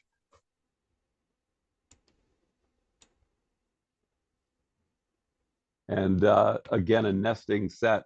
I think I wound up doing a total of 7 buildings. They were all square buildings, just with different found objects, 100% trash build, drywall tape for the windows. And then once they were all Mod Podged and painted up, the cardboard allows you to continuously recombine them into a variety of shapes. And I tried to hit that sweet spot in the design language that made it somewhere between modern and kind of sci-fi industrial, to give you a lot of versatility. Sandbags made from foam core, just with the ends pinched in a pair of pliers and then glued together. And a ramp made out of shipping containers. I did shipping containers and the shipping container shanty, again, just by peeling them one layer out of that corrugated cardboard and sticking to the grid, and you can create a lot of really great things. And then refined the detail to give a decent look. And then I took that to the space age and made a sci-fi shipping container, and then that became a design language of its own that can be used for habitation blocks, and they can be stacked on top of each other or turned on their end into a platform. You know, I'm starting to see this thing here, where it's, especially with the sci-fi ones, it's like if you make modules and then you make enough of them, I think you could probably make a really interesting table just by the amount of them you put on. So, yeah. Absolutely. Okay, is it toothpicks for Toothpicks the, and thin cardboard, just to give that detail that suggests. And I think that's the important thing to remember too, is that when you are designing these things, it's like, you don't have to be perfectly realistic. A lot of times it's more important that it just reads in your player's mind the way it's supposed to. And so without being it doesn't matter if it's an architectural detail on your medieval fantasy house or a piece of modern terrain like this shipping container, as long as it communicates just in simple, clear ways, you can really abbreviate the details, as long as you pick just the right ones that cement the idea of the concept, the trope that you're trying to go for in your players' minds. Let's put it this way. You got to save that time everywhere you can. Oh, yeah, exactly. But the way we're seeing it here in the pictures, it's closer than many of your players would be seeing it, even if they were at that table. That too. So yeah, I mean, figuring out the key details and just acting on those. Yeah, that's also good advice. Ooh, spaceship. And every once in a while, I start building spaceships. Shipboard is its own great reward, as Lil'C has told us many times. And so yeah, lots of fun. This is a kind of a mega project that I have on the shelf and I have to get back to. It's a particularly large kind of Wild West fort that's built on multi-levels, and decided I was going to build it straight out of cardboard using the same techniques, and with foam core for the roofs and the balconies. And it's a work in progress, but I think it's going to turn out to be pretty good. It does look enormous. I mean, this will be really interesting.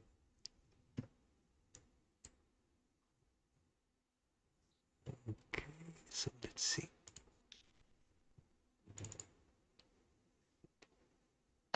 Here we go. So this was the finished project in XPS, and this is what my full modular guardhouse that was going to live on the boat. This is what it wound up being. That and just a couple of, you can see the interiors, done all in full playable interior with XPS and dollar store foam board. All those same techniques just kind of combined. Oh, I remember this one. The dungeon vault was particularly interesting because it's done all in large block XPS. But as you will see, the foam core floor splits. And so it allows me to create corner ruins, or just to suggest a larger space for a dungeon just by breaking them apart. Yeah, I remember this one. This was really good design. You Okay. can use them for ruins just by putting a dungeon stacker and some other bits and pieces around it.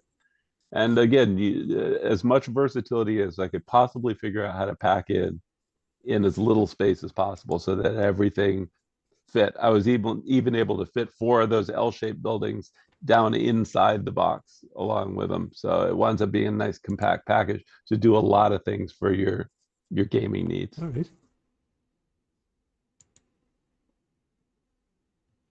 Round towers are their own headache, I but know.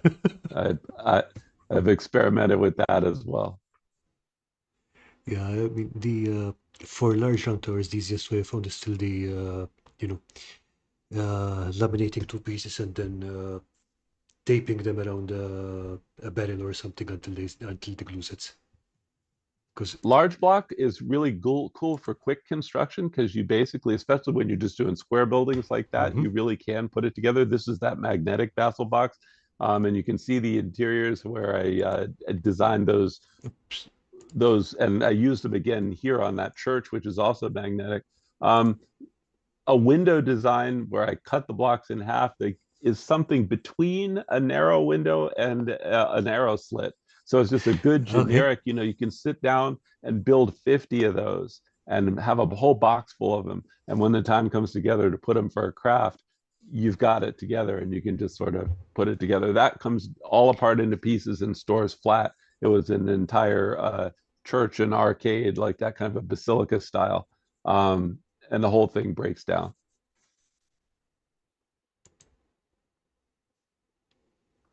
Spaceship tiles for the very well-known ICRPG adventure, Last Flight of the Red Sword. It's kind of a space Hulk that you're okay. exploring, and I wanted to do it room by room, and so this was my beginning of doing those tiles with the Wylock style, and DM Scotty style The 2.5D yeah, okay, walls that allow you to use clip-on features where you need to. there you go. There's a whole spaceship. Nice. So XPS, this was all done with 1/2 inch XPS. I usually use 1/2 inch or 1 inch XPS. You certainly have lots of options there. It's another great versatile uh, building material for tabletop crafting. It can be expensive in a lot of places. It can be difficult to get in a lot of places. And if you're not Lawrence from Dirty Basement Terrain, you don't have endless supplies of it. So you figure out ways to use it judiciously, and that's kind of what I do. And I think the one that follows that veneer will show uh, uh, the building that it got used on in a Okay. more complete fashion. It's still a work in progress. I think I still got some finishing touches to put on There it, we go. but that's basically what the whole thing wound up look like. And again, it conforms to the modular grid. Okay. Yeah, and then you Some can kind of have some dwarven sort of thing. one-off signature pieces. That's a combination of foam board and XPS foam. There's where everything comes together. You have a couple of storytelling elements like the gate. You put it together with dungeon I see your stackers and stickers here. Yeah. UDT, and that's the whole thing. It's like, again, just all the pieces coming together. That was kind of the finale of a long arc of a dungeon campaign. But XPS this is is a really really this is really efficient because you still have a set piece element. It's like okay, here's this unique location, but you just focus on that and then just build everything else with what you have. That's really efficient. that is the hope. XPS, everybody should carve rocks out of XPS because it's great fun. It This is. Starstone has a little color changing LED tea light, mini tea light in it that I, just runs through the spectrum, and it adds a lot of wow factor to the tabletop for such a simple piece that took, an hour to build. I think this one was for the Let There Be Definitely Light a lot challenge of, last year. Yeah. definitely, definitely a lot of wonder, which is an important thing to put into your game.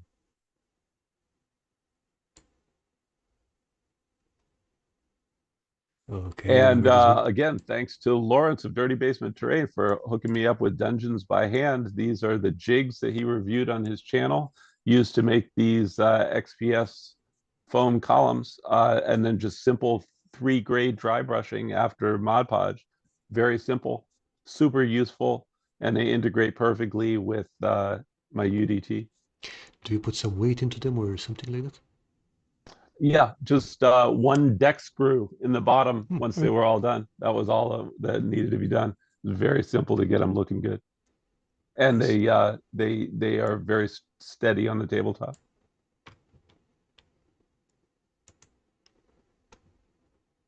Okay, back to the UDT.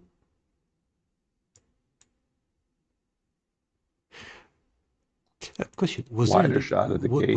was there any reason why you went to the square one? Because square one is Yeah, probably easier, but I like the real estate. I like the real estate, okay. especially when I want to integrate it with my other stuff. I didn't see a point in taking that and making it a circle. What I did instead is by carving in those curvilinear tracks, you just need the suggestion. It doesn't have to be a hard and fast radius. I think the idea of having to make a UDT circular um, is a little bit of real world thinking applied to an abstract concept. So I just made these curvilinear tracks in here that suggest circles. They're still concentric, and it doesn't matter. Somebody who's outside one is in the next zone. Somebody who's in the next zone further out is outside. It doesn't matter if it's square or round. But when I do want to wind up using it with square layouts, I've got my corners to give me that extra space to do things. Of course. Yeah, I think the point of having it as a circle is mostly for space saving on the tabletop, so you don't have to reach over stuff and things like that. But yeah, I mean, if you have the space, square is, we've got more area to work with. What I love about Ultimate Dungeon Terrain as a concept is there's no wrong way to do it. You Absolutely, have yeah, the totally. sizes, the thicknesses, the materials that you use for just so many different good things. Close-ups. These are again are hand cut. It's a single ply of the towers on each side are a single ply of uh, dollar store foam board just cut by hand, but it's laid over a substrate of I think the beverage box, like 4-pack of cans or something like that. And sometimes again, it just gives you an easy, quick way to build something that's fast, effective, and super versatile for the table. And then of course I use them as storage boxes. I just turn them upside down, and I keep all the small bits in them, so nothing is wasted. What I really like about this picture is how much depth you've got going in there. Yeah, I do too, and it particularly looks good. The gaming mats that I like to use, all the ones that you see in these pictures, Hmm. are from Frontline Gaming. They make really nice neoprene mats, and over time you can get a decent collection of them, and they really are pretty high quality. I've really enjoyed using those. Yes, especially so the ones with grass on them look really pretty, and these ones especially. And the last XPS project that everybody should do is some kind of cliff stackers. These were just whisked out to make some versatile, changeable Underdark terrain. 1-inch foam, just done with a bevel cut on an Proxon hot wire cutter. In an afternoon, you can build a big box full of them and use to create verticality. And in this case, a changing Underdark environment with lots of twisting, tortuous pathways. Yeah, again, beats putting in little walls or stuff. Just if you have, you're depicting caves, just plug that in there. Nice. Absolutely. So if you had to make this kind of a cave terrain, though, would you suggest foam? Sorry, XPS foam, or would you go for cardboard? I definitely do like XPS for this kind of terrain, For the textures? especially if you're lucky. If you're lucky enough to have access to a hot wire cutter, even a handheld one, it's so efficient. Okay, that makes sense. And let's see, where were we? Other. Yes, indeed. Oh, These are just ooh. going to be a variety of found objects. So we'll just look at a couple of these. So the dollar store makes these ridiculous things, all this kind of craft wood. And one of the things they make are these arrow-shaped signs. The arrow-shaped signs make a fantastic substrate to build yourself a Tudor condominium. You know, and again, I just push a modular door up. It's just got coffee stir sticks. It's got 4 playable levels, and it was super easy to make, and it's rock solid and strong. The back goes off, and then the front and back walls are just clad single plies of dollar store foam board. Granny grating in there. A toothpaste or tube squeezer uh, makes fantastic work of your soda cans and fizzy water cans and turns them into just modular fences that you can use. You can do the same thing with corrugated. It's just craft sticks and whatever material you want to use for the fence itself. In this case, I used a soda can in that one, and the one in the background you see is just made out of corrugated cardboard. I have a question about this, about the ones you make out of soda cans. Wouldn't those be really sharp? Do you do anything to them to make them? You would think, but surprisingly not. I was actually surprised. I did go ahead and run them over just with a little bit of high grit sandpaper when I was done, just to make sure. But believe it or not, you can actually cut them out with a craft knife. I think soda cans are a lot thinner than they used to be these days because everybody wants to save a penny on aluminum wherever they can. Um, but no, they wound up being surprisingly not dangerous. Okay, I was yeah. surprised. Because I remember cutting some open as a kid to make some craft stuff or something, and yeah, I remember my hands did not like that very much. It was, oh yeah, okay. Yeah, it was an absolutely fantastic improvised weapon when you were in grade school. Yeah, so it's probably time to revisit that. Okay. All right. Thanks for this. Hedgehogs made out of craft wood. These are just matchsticks. I was doing a D-Day campaign, and I needed a Normandy landing, and so these are my Czech hedgehogs that are just made out of craft matchsticks glued together with chipboard braces. Nice. Again, those are the craft paper boxes from the dollar store, and you don't have to settle just for round or square. You can endlessly combine them. And in this case, so that was one of those things where I needed kind of a desert architectural vernacular.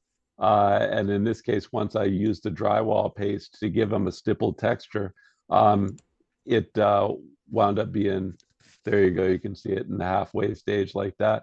A pretty easy way to make these buildings that Yeah. look like they could be mud brick or sandstone, and go every place from outer space to your fantasy realm. Uh, Vernacular architecture also, this was the layout for a samurai style house. It is one that's still a work in progress, but it is designed much like, I got this guy here, One sec. like this little house that I have. That's just this was done in that same 2-ply foam board fashion, Mm-hmm. where the timber design was cut out in an X-Acto knife and then uh, Mod Podged and painted before it was applied.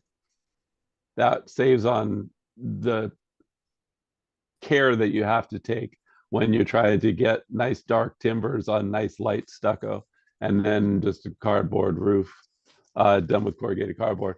The ones that are in the pictures were done again foam board, and then using a variety of different craft wood products for the top. And as you bang through the rest of the picture, you can see it was a fairly complex but relatively authentic layout for one of my larger samurai houses. Definitely. It's oh, okay. What's And there is this? me trying to get the maximum amount of Oh. uh, half timber veneers that I could possibly get out of that strip. You made an entire village of these. This is using egg cartons. So this is the interior, the top of the egg Ah, okay, carton. that's why This that becomes texture. Okay, my new substrate. And you can make them quite sturdy again because it soaks up that Mod Podge when you add the base coat. it does. Yeah, So I did a yeah. whole variety. I did a whole variety of buildings like that that were made the same way. And as my characters were moving from place to place. You just use that for the infill in place of the stucco, and it's really fast and easy. Again, drywall tape to give me some window lighting. It's got its own texture already. It's pretty solid. Yeah. Yeah, and they really become quite strong. It's all about the glue and a variety of hag huts, a variety of the little one-off roundhouse buildings, all with playable interiors, just to give you three different views. Notice that one of those uh, roundhouses, just to show, it doesn't always have to stay the same thing. I can use it as part of this modular watchtower slash uh, lighthouse slash windmill. This is also built, it's octagonal, it's built with dollar store foam core and some other supporting bits. And if you go to the next picture, full playable interior, throw in a tea light, and the upper Magnet. floor slides out. It's magnetized so that the side stays on and keeps the giants out.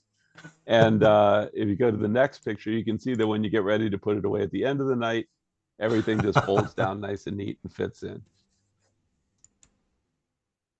And that's pretty much how this is one of my more recent square samurai style building on a plank done the same way. With Dollar a store tea fire pit in lights the middle. again. Yeah. Until you have time to do more sophisticated lighting, it's a quick and easy way to give you that table ambiance. Those same craft boxes and popsicle sticks is one of my early versions of what I call the slim city tutor building, so that they have a floor of dollar store foam core on top that integrates, and it allows you to stack multiple stories on top. It's quick and easy to build an entire city and populate a whole urban landscape in that medieval fantasy style in an afternoon if you're building out of those craft boxes. I can imagine. Again, it's like good planning. Okay, so these are the boxes again that we're seeing earlier. That is correct. And I think it's one Star Wars style building. There we go. Ready to put that same drywall mud render on to give it that stippled look. And yeah, the possibilities are endless. And again, just keeping an eye open and looking for these things that you can find to save time and give you inspiration to build things is really a fun, interesting part of the project and a fun, interesting part of the tabletop crafting hobby. I really love that. Yeah, I bet it's like one of those. I could use this. Are you throwing that away? All right, Does turn you into a bit of a hoarder, but that's a problem for another video. It's not hoarding if you're going to use it. That's what I say. Okay, so what about these two buildings? These were the parts, as I said, they can be medieval huts, but they also become the components to make Okay. both the mead hall that I've been working on and also that Call of Cthulhu motel building, when they all get stacked into that same outline, that same floor plan that you saw on the map. So I built these specifically to have a style and a form factor that would transcend and allow me to use them in all these very disparate kinds of settings. Okay. Okay, here the virtual And tabletop. Yeah. art imitating life. So last night, what we have is we have the maquette that I used for my home game for the Delta Green adventure, What's in the Cellar, became the I photographed it and then populated it with assets on the virtual tabletop, and that then transitioned what I had built in real life for the home game to a virtual game when I reran it during RuneJammer. And it just goes to show you that you really can take the things that you build for the tabletop and use them even when you are not afforded the opportunity to play with people in real life. So, Dungeon Matron is asking, when are we going to play Call of Cthulhu, Chris? Uh, we're going to have to definitely do that first thing, start of the year. That's a promise. That's a promise I would make to you. I would look forward to gaming with you guys again. Played with you a couple of times. It was always fun. Always good to have you. I have a question for you, Karl. Tell me. That's the cellar. That's the basement of that same thing done in virtual tabletop. That was a good adventure and a great group. I really appreciated gaming with those guys during Runejammer. My question for you is, do you have community showcase items for us to look at? Because I sure would like to see what our friends have been up to while I've been doing all of this. Of course. So I think it was this last one of them. Yep. So we do have some items in the community showcase, so we can jump to those if you want to. Just give me a second. I would like to look at, and then at the end, there's just a few tables I have that we could look at the very end to see what some of those look like when they were put together. I got Okay, my yeah. other favorite thing I love from the dollar store is my old man reading glasses so that I can actually see more closely what we're going to look at. Okay, so bringing up the community showcase. We've got these two pictures which were left a while ago, but we missed them in the last session. This from Very nice. Crafting Troll. Love the vibrancy of the colors. Oh yeah. So Crafting Troll makes his own troll miniatures for Warhammer Age of Sigmar. And I think Outstanding. they do have a lot more character than anything you can get in a store. Seriously. That fungus has punch. It does. So yeah, great stuff there. Okay, this is from Sean. Let's see. Ruined building thing. Absolutely wonderful. I love those Now details with that's the a friend of posters. ours who really knows how to put the story on the table. Yep. And it all shows in the details, the palette, the whole aesthetic. He really puts the vibe down. Yeah, I mean, he's a great mini painter, but what he builds is just fantastic. Love that. I mean, the vibe he puts in his minis is one thing, but the vibe he puts into the game when he's running it is also pretty heavy. So yeah, if you get the chance to play with him, definitely Absolutely. do. Great game master. I've learned a lot from him on a lot of fronts. Good guy. So Ooh, outstanding. I let's love a good shotgun house. shotgun shack. Fantastic. Same thing. He just nailed all the details. Outstanding. I think that's I want to say Reaper Chronoscope or something like that. That hillbilly. I have no idea. Either that or Bones. I think I've seen him before. Possibly Reaper, yeah, but okay, check out these little books. Beautiful books, beautiful book cases. So yeah, I think I remember when he showed us the print heads made for this. It's this little, this huge sheet, and it's full of covers. Full of, And best of all, he's got the original AD&D yeah. first edition Dungeon Master's Guide and modules. That's so cool. And that's Call of Cthulhu over there, if I'm not mistaken. Outstanding. And the Conan book on the left there. No school like old school. Yep. There we go. Close up of the Yeah, Dungeon Master fantastic. books. Fantastic. Basic expert. That's brilliant. That is brilliant. It touches my heart. I like how even the small books are worded. Yeah, it's a great job. Okay, some kind of Awesome. plague doctor.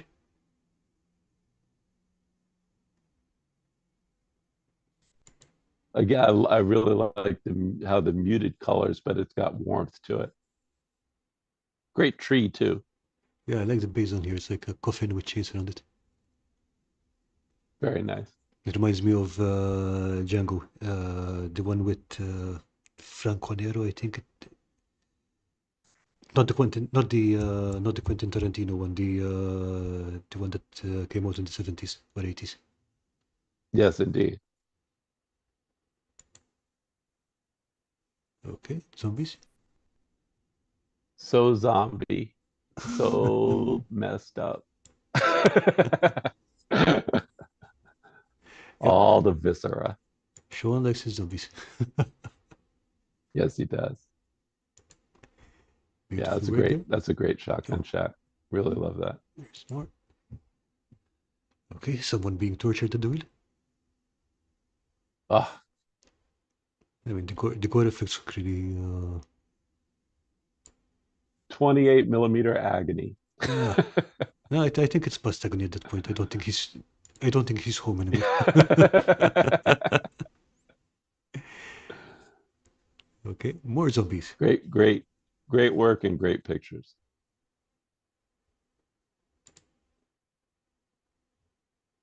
Super creepy. That's good use of color. Definitely. Nice.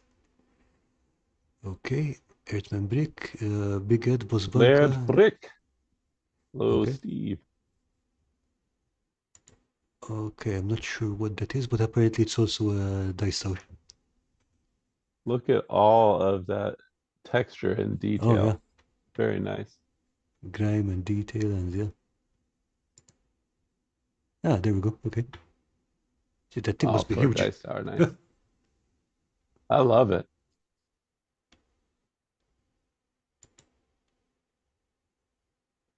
Ah, this is the commercial equivalent. Ah, okay, okay, so I think it's some kind of bunk tower or bunker, I guess. I'm not sure.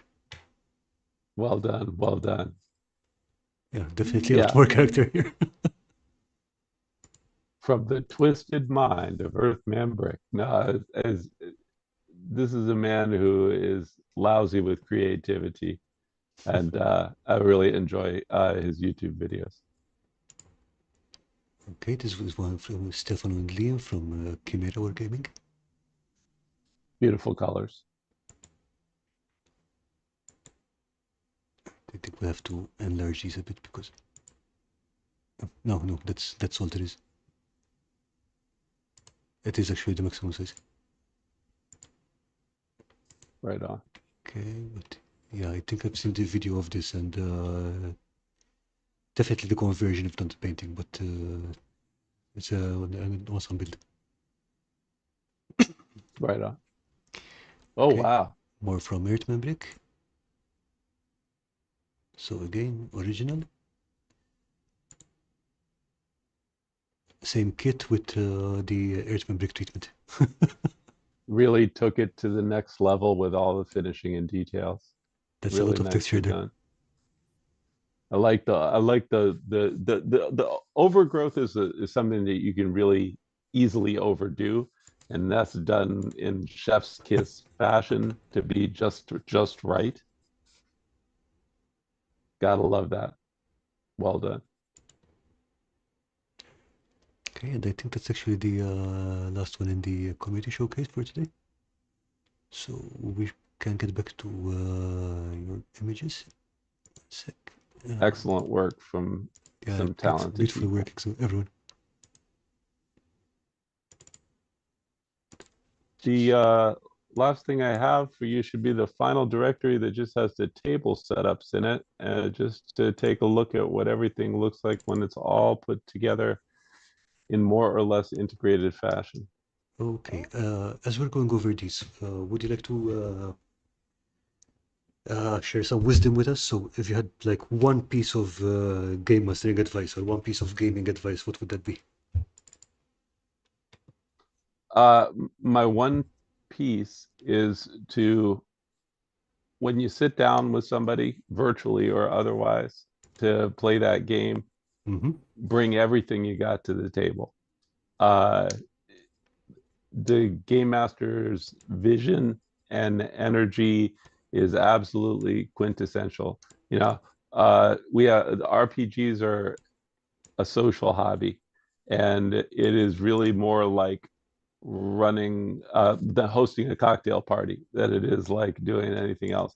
You care for your people. You have compassion and empathy for what they are going to go through, and you assure that the social contract that underpins every aspect of the RPG experience uh, is respected and take care of all your players. That's your job, and that's what I love about it.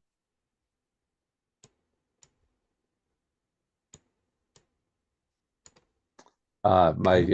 popsicle stick graveyard there as the ghouls close in on dungeon night. That was a good time. Again, very simple craft, just uh, just craft wood and acrylic paints and a little bit of flock and some glue and That definitely looks the party. quick way to quick way to get yourself an effective, again, modular graveyard.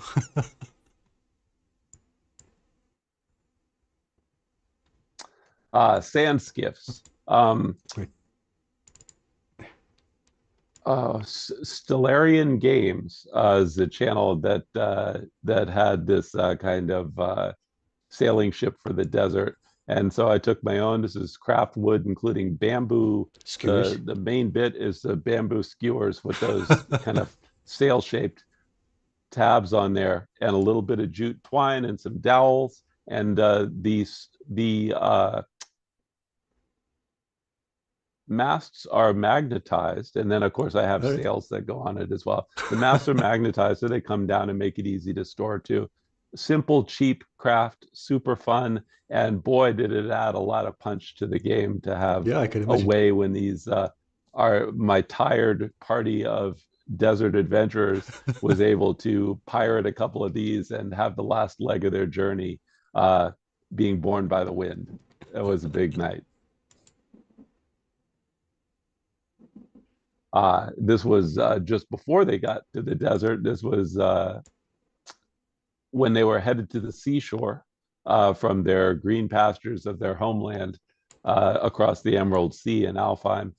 We got some L-shaped ruins made out of large block, some 3D printed statues, and some uh, craft paper box buildings in the distance, and then modular docks that are made out of popsicle sticks, and the handles, the dowel-shaped handles to the brushes to the foam brushes that you can find at the dollar All right. store. Yeah. You know, the ones that kind of have a wedge Yeah. shaped Yeah. thing. Well, when I'm done painting with those, I just throw out the foam and keep the round dowels, Oh, and great. they are great to be able to use for a variety of projects.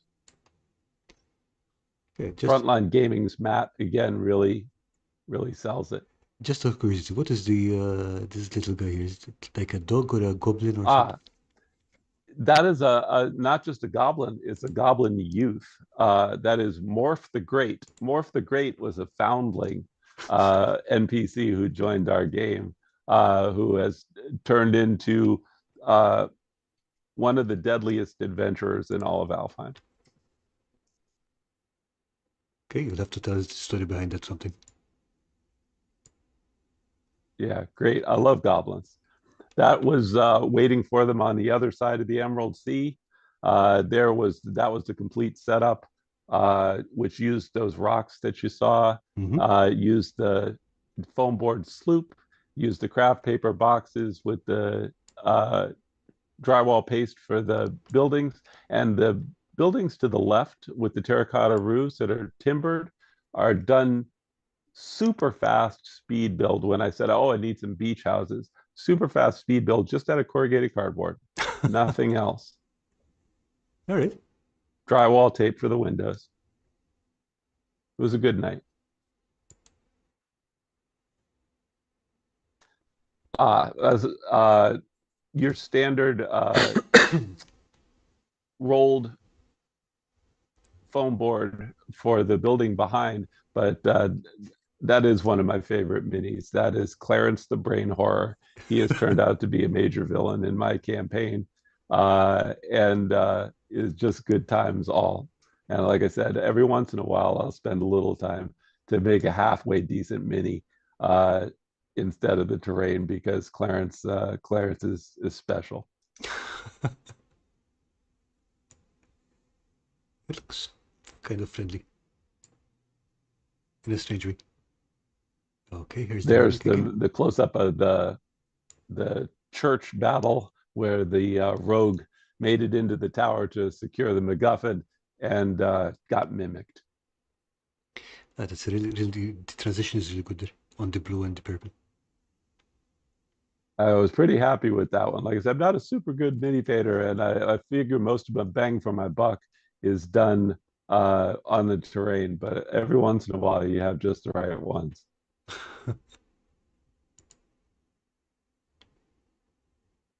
Lots of kobolds. I love hordes. So ghouls, zombies, kobolds, goblins. Can't get enough of them. Rattle can primer and a few details will get you pretty far, and then you just touch up the details. But I love the hordes. And my boss monsters are fun, but you must always appreciate the danger of 40 kobolds with slings. Yeah. I mean, they don't even need slings. I mean, even just throwing stones at you or doing something like putting out your torches. You know you're in trouble when the It's true. kobolds put out your torches. Absolutely. Yeah, and I mean, my first thought on seeing this was like, we're going to need a bigger fireball.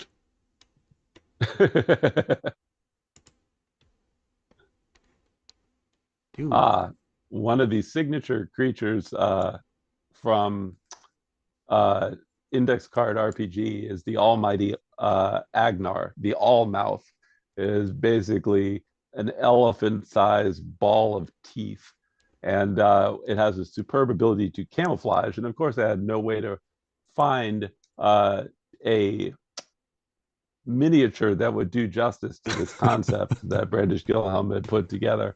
And so I built a couple of minis myself. I've done this for Call of Cthulhu before, where you use tinfoil as an armature and then work with layers and layers of hot glue to have it first. And I think I have the things here. You start out with a rock like this, and it's just like, oh, it's just this I'm gonna sick. weird rock covered in moss. And then you realize that, oh, it's got some weird spikes on the top of it. Okay. And then eventually the Agnar attacks. So those are super good fun. But the technique is pretty sound. Just starting with a base and a miniature base and some tinfoil to give you the structure that you need. In this case, there's a ping pong ball underneath there on top of four legs made with little bits of tinfoil and then lots of glue to get crazy. It's great for Cthulhu monsters and other amorphous fiends. And I'm thinking the miniature on the left, that looks pretty well painted as well. Thank you. Yes, I mean, it's a good standard of painting. Certainly tabletop ready. Sea serpent attack. Good times crossing the Emerald Sea. Again, it's like I guess Zeturnus makes some, or did. I think they no longer make it. I think it's a product they've either discontinued or hopefully they're still in business. But they make these hard foam hulls that are fairly generic for different kinds of medieval ship styles that are wonderful to use. They're also pretty expensive. I think the bare hull is $40. And you can use it to make, all your blood and plunder type stuff or medieval fantasy adventures or airships or whatever you want to, because you can take that hull and do different things with it. But it's nice to know that in a pinch, if you need a boat, dollar store foam core still has your back. It's nice to know. Yeah, for sure. Yeah, I think that's on my to-do And list again, soon. like I said, injecting wonder is something that is super fun to make sure you do when you do tabletop crafting. So if you zoom out, you will still see that even though these are 3D printed dog sleds that are being pulled by these wonderful axe beaks, I can still press into service my simple cardboard rocks that we saw at the very beginning of Yeah, I see them in this the back here. stream. They always have a home, and that makes whatever the concept that makes the table your table. I mean, they are super useful pieces. It's like this one looks like it must have been a fun session. It was a good time. That was for a Christmas special. Yeah, that was a one-off. It was a lot of fun.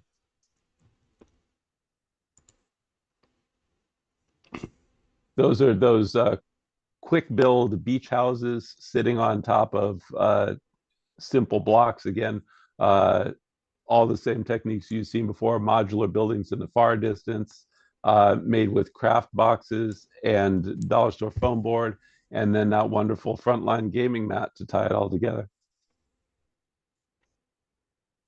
Is this the same mat? I guess. Yeah, it is. Yeah, it's one mat. Nice. When the dinosaurs attack.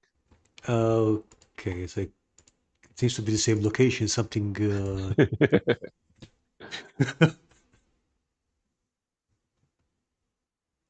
Something must have gone terribly wrong. Desert Ruins, just another good shot of it. So you can see that stair technique. And again, standard L-shaped ruins, 2 plies of foam core that you can either roll texture or texture with a drywall compound, and a little bit of craft paint. You can really do a lot with just a few pieces. You see the modular docks again. Yep. Same thing again. Those are the paintbrush handles and popsicle sticks, nothing more. You can build an entire wharf in an afternoon.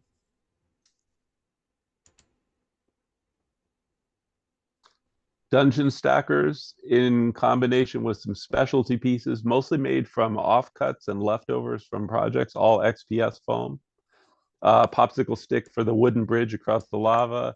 And you can see the dungeon stackers were made to integrate with that one-off round piece to create a raised platform that you can also hide under. So there's a lot of good playability happening there. Really fun board. Yeah, I think, and you've got the dwarf face on the corner over here. That's right. That's one of those city blocks that I put together, and I just integrated it with some dungeon stackers to provide a little bit of transit across. Nice. Okay, driftwood sticks with little bits of coffee stir become goblin barriers that get repurposed for all kinds of things. Another super easy craft to do if you want goblin terrain or orc terrain to give it that rugged look, or just rustic terrain as you see it put here, as my Loup-Garou werewolves are getting ready to break into the inn where the party is bedded down for the night.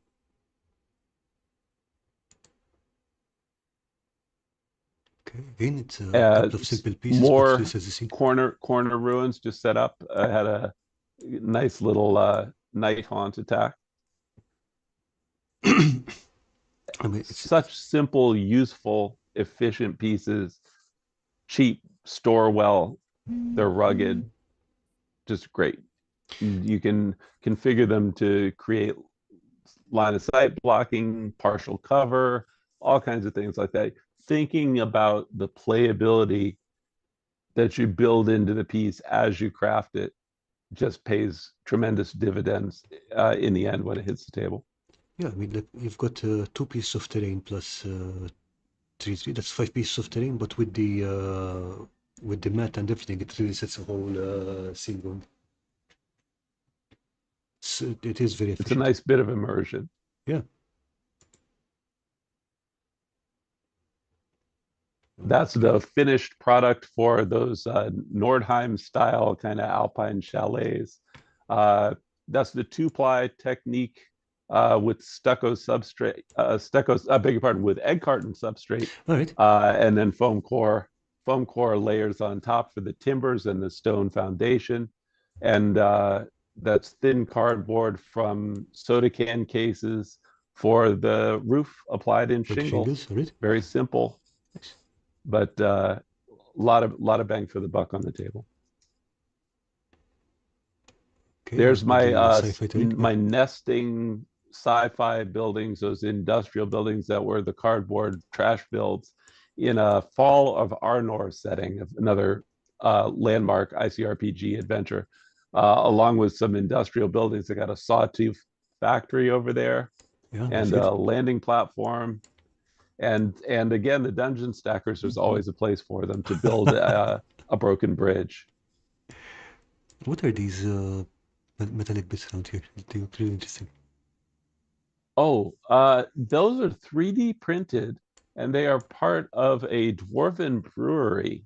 So those are the distilling tanks, All right. but they also easily find a home in industrial and sci-fi industrial terrain. Definitely, So they're yeah. endlessly useful. They're not even painted. They were actually FDM printed in that kind of shiny metallic Okay, resin. So yeah, good stuff.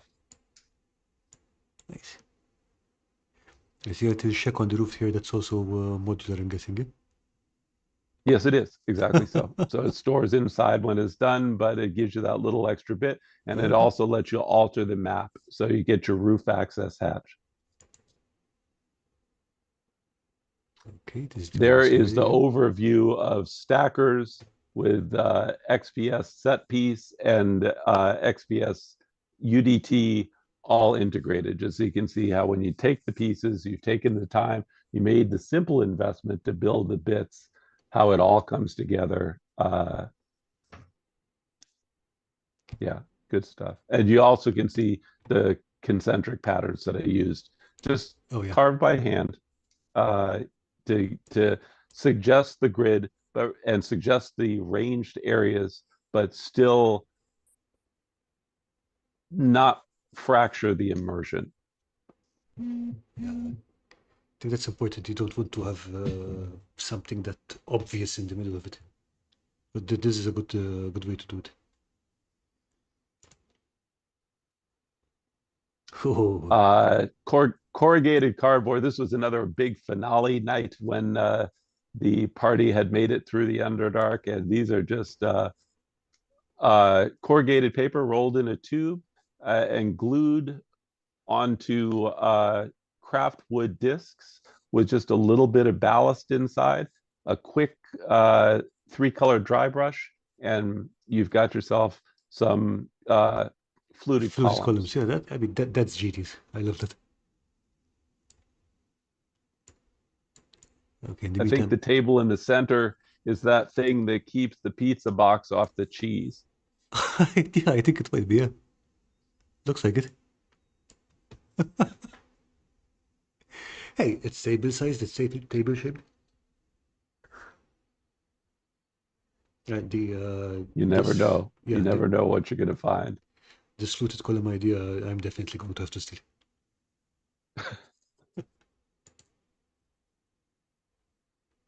Okay.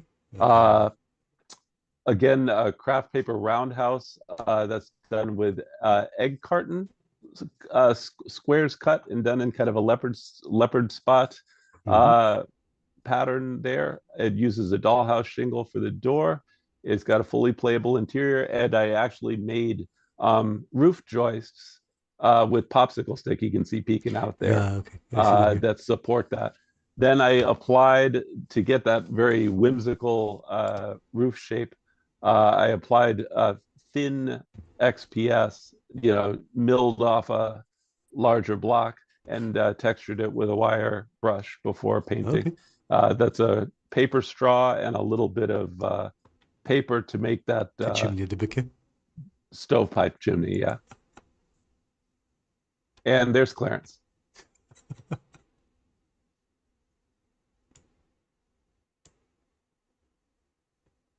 And that is the end of the road. That's what I have for you. I think this was awesome. Okay, I definitely got a better idea of the of what you were talking about the principles you're trying to work with. So that definitely helped. Yeah, I'm glad. I hope that is because those are the things that have really helped me. So if I like I said, I have only progressed in this hobby by standing on the shoulders of some really amazing talents and being with a core group of people, largely congregated on your own Discord server that just have an inimitable amount of creativity and talent. And I learn stuff every day from hanging out with you guys. So if I have anything to bring to it, those are just the insights and the things that have worked for me that have enhanced uh, my role playing experience for playing and doing things on the tabletop. You know, when I really got back into gaming more regularly and particularly with index card RPG about 4 years ago, it was really transformative for me. And this is somebody who is a lifetime player as an RPG hobbyist and a gamer. Uh,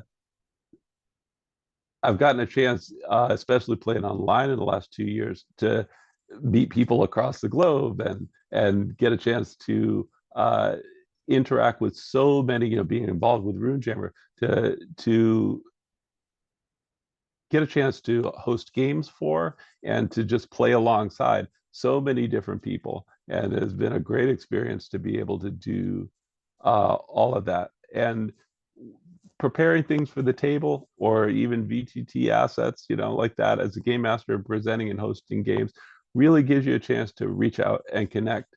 And it's a special thing. And tabletop crafting is an absolutely important, vital, fun, and central part of that for me. Yeah, I find it's like we connect with people since we have shared interest. We connect with people that normally would not run to. I mean, whether it's because they're from the other side of the world or because they work in completely different areas or whatever. I mean, it's a great way of connecting people. It is. It is. Yeah, it's a blessing, and it's something I'm truly thankful for. And at the core, RPGs are this social experience. They are an affirmation of the Yeah. social contract that does make the world a better place. It's not a silly hobby. It's not. No matter how silly we get with it, it's great. That's why I think about it. I'm not joking when I say that when I was 9 and literally the worst kid in grade school said, "Hey, we got this game my brother plays. I'm going to run it for you. It's going to be awesome." And I learned and I sat down and played Dungeons and Dragons for the first time. But the things that it turned me on to were so instrumental in making me a better person today.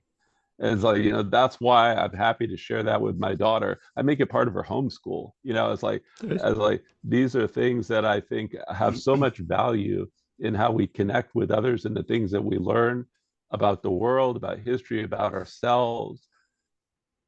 What other hobby does that? Yeah, good point. So yeah, I mean, it's not. I like what you said. It's like it's not a silly hobby, even if we get silly with it, because we do go to some silly places sometimes. But Yes, we do. And you should, because that's part of it. that's Because part of it. I mean, you as have to have fun. Yeah. responsible adults, how often do we get to do that in our daily lives? Yeah, I mean, we play role-playing games partly because arson is illegal almost everywhere else.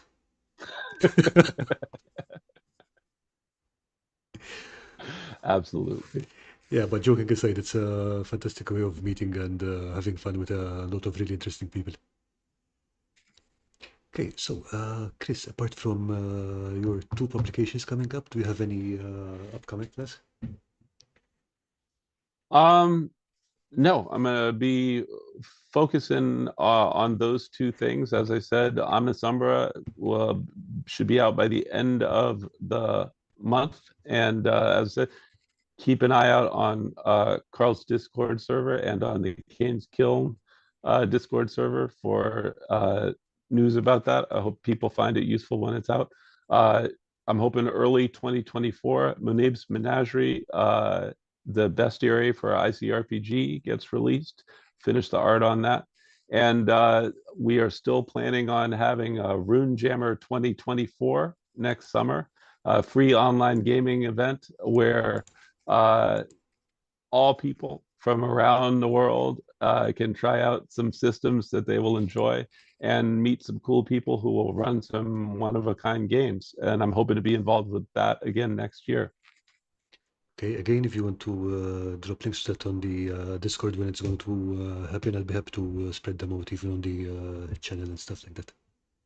I'm real grateful for that, Karl, and I'm real grateful for this experience. It's been So absolutely it's been awesome hanging out with you. it's a pleasure talking to you. I really appreciate it. So I hope we can have you. Hope we can have you back when one or both of your books are out, so you can get to talk more about those. Because today we I just really talked about appreciate that. today we just talked about terrain, so maybe we can talk about other things as well. That's a deal. That's a deal. Very cool. Okay, so I think we've been 2.5 hours here. Okay, that's been a while. Okay, we're going to wrap things up here, but before we go, I'm just going to drop a link to Dungeon Matrix Discord. I believe there will be a hangout there later. Excellent. And okay, we'll be back on the stream tomorrow with Dr. Bruce Bellin, author of Assignment Danger, the spy thriller setting for Easy 6. So that should also be a bit quite fun. And Looking yeah, forward to that. Chris, thanks again for joining us. It was a great pleasure talking to you. And Thank you very much. And thanks to everybody. And I really appreciate it, Karl. Appreciate it. okay, thanks for everyone watching and have a great evening. Bye. You as well.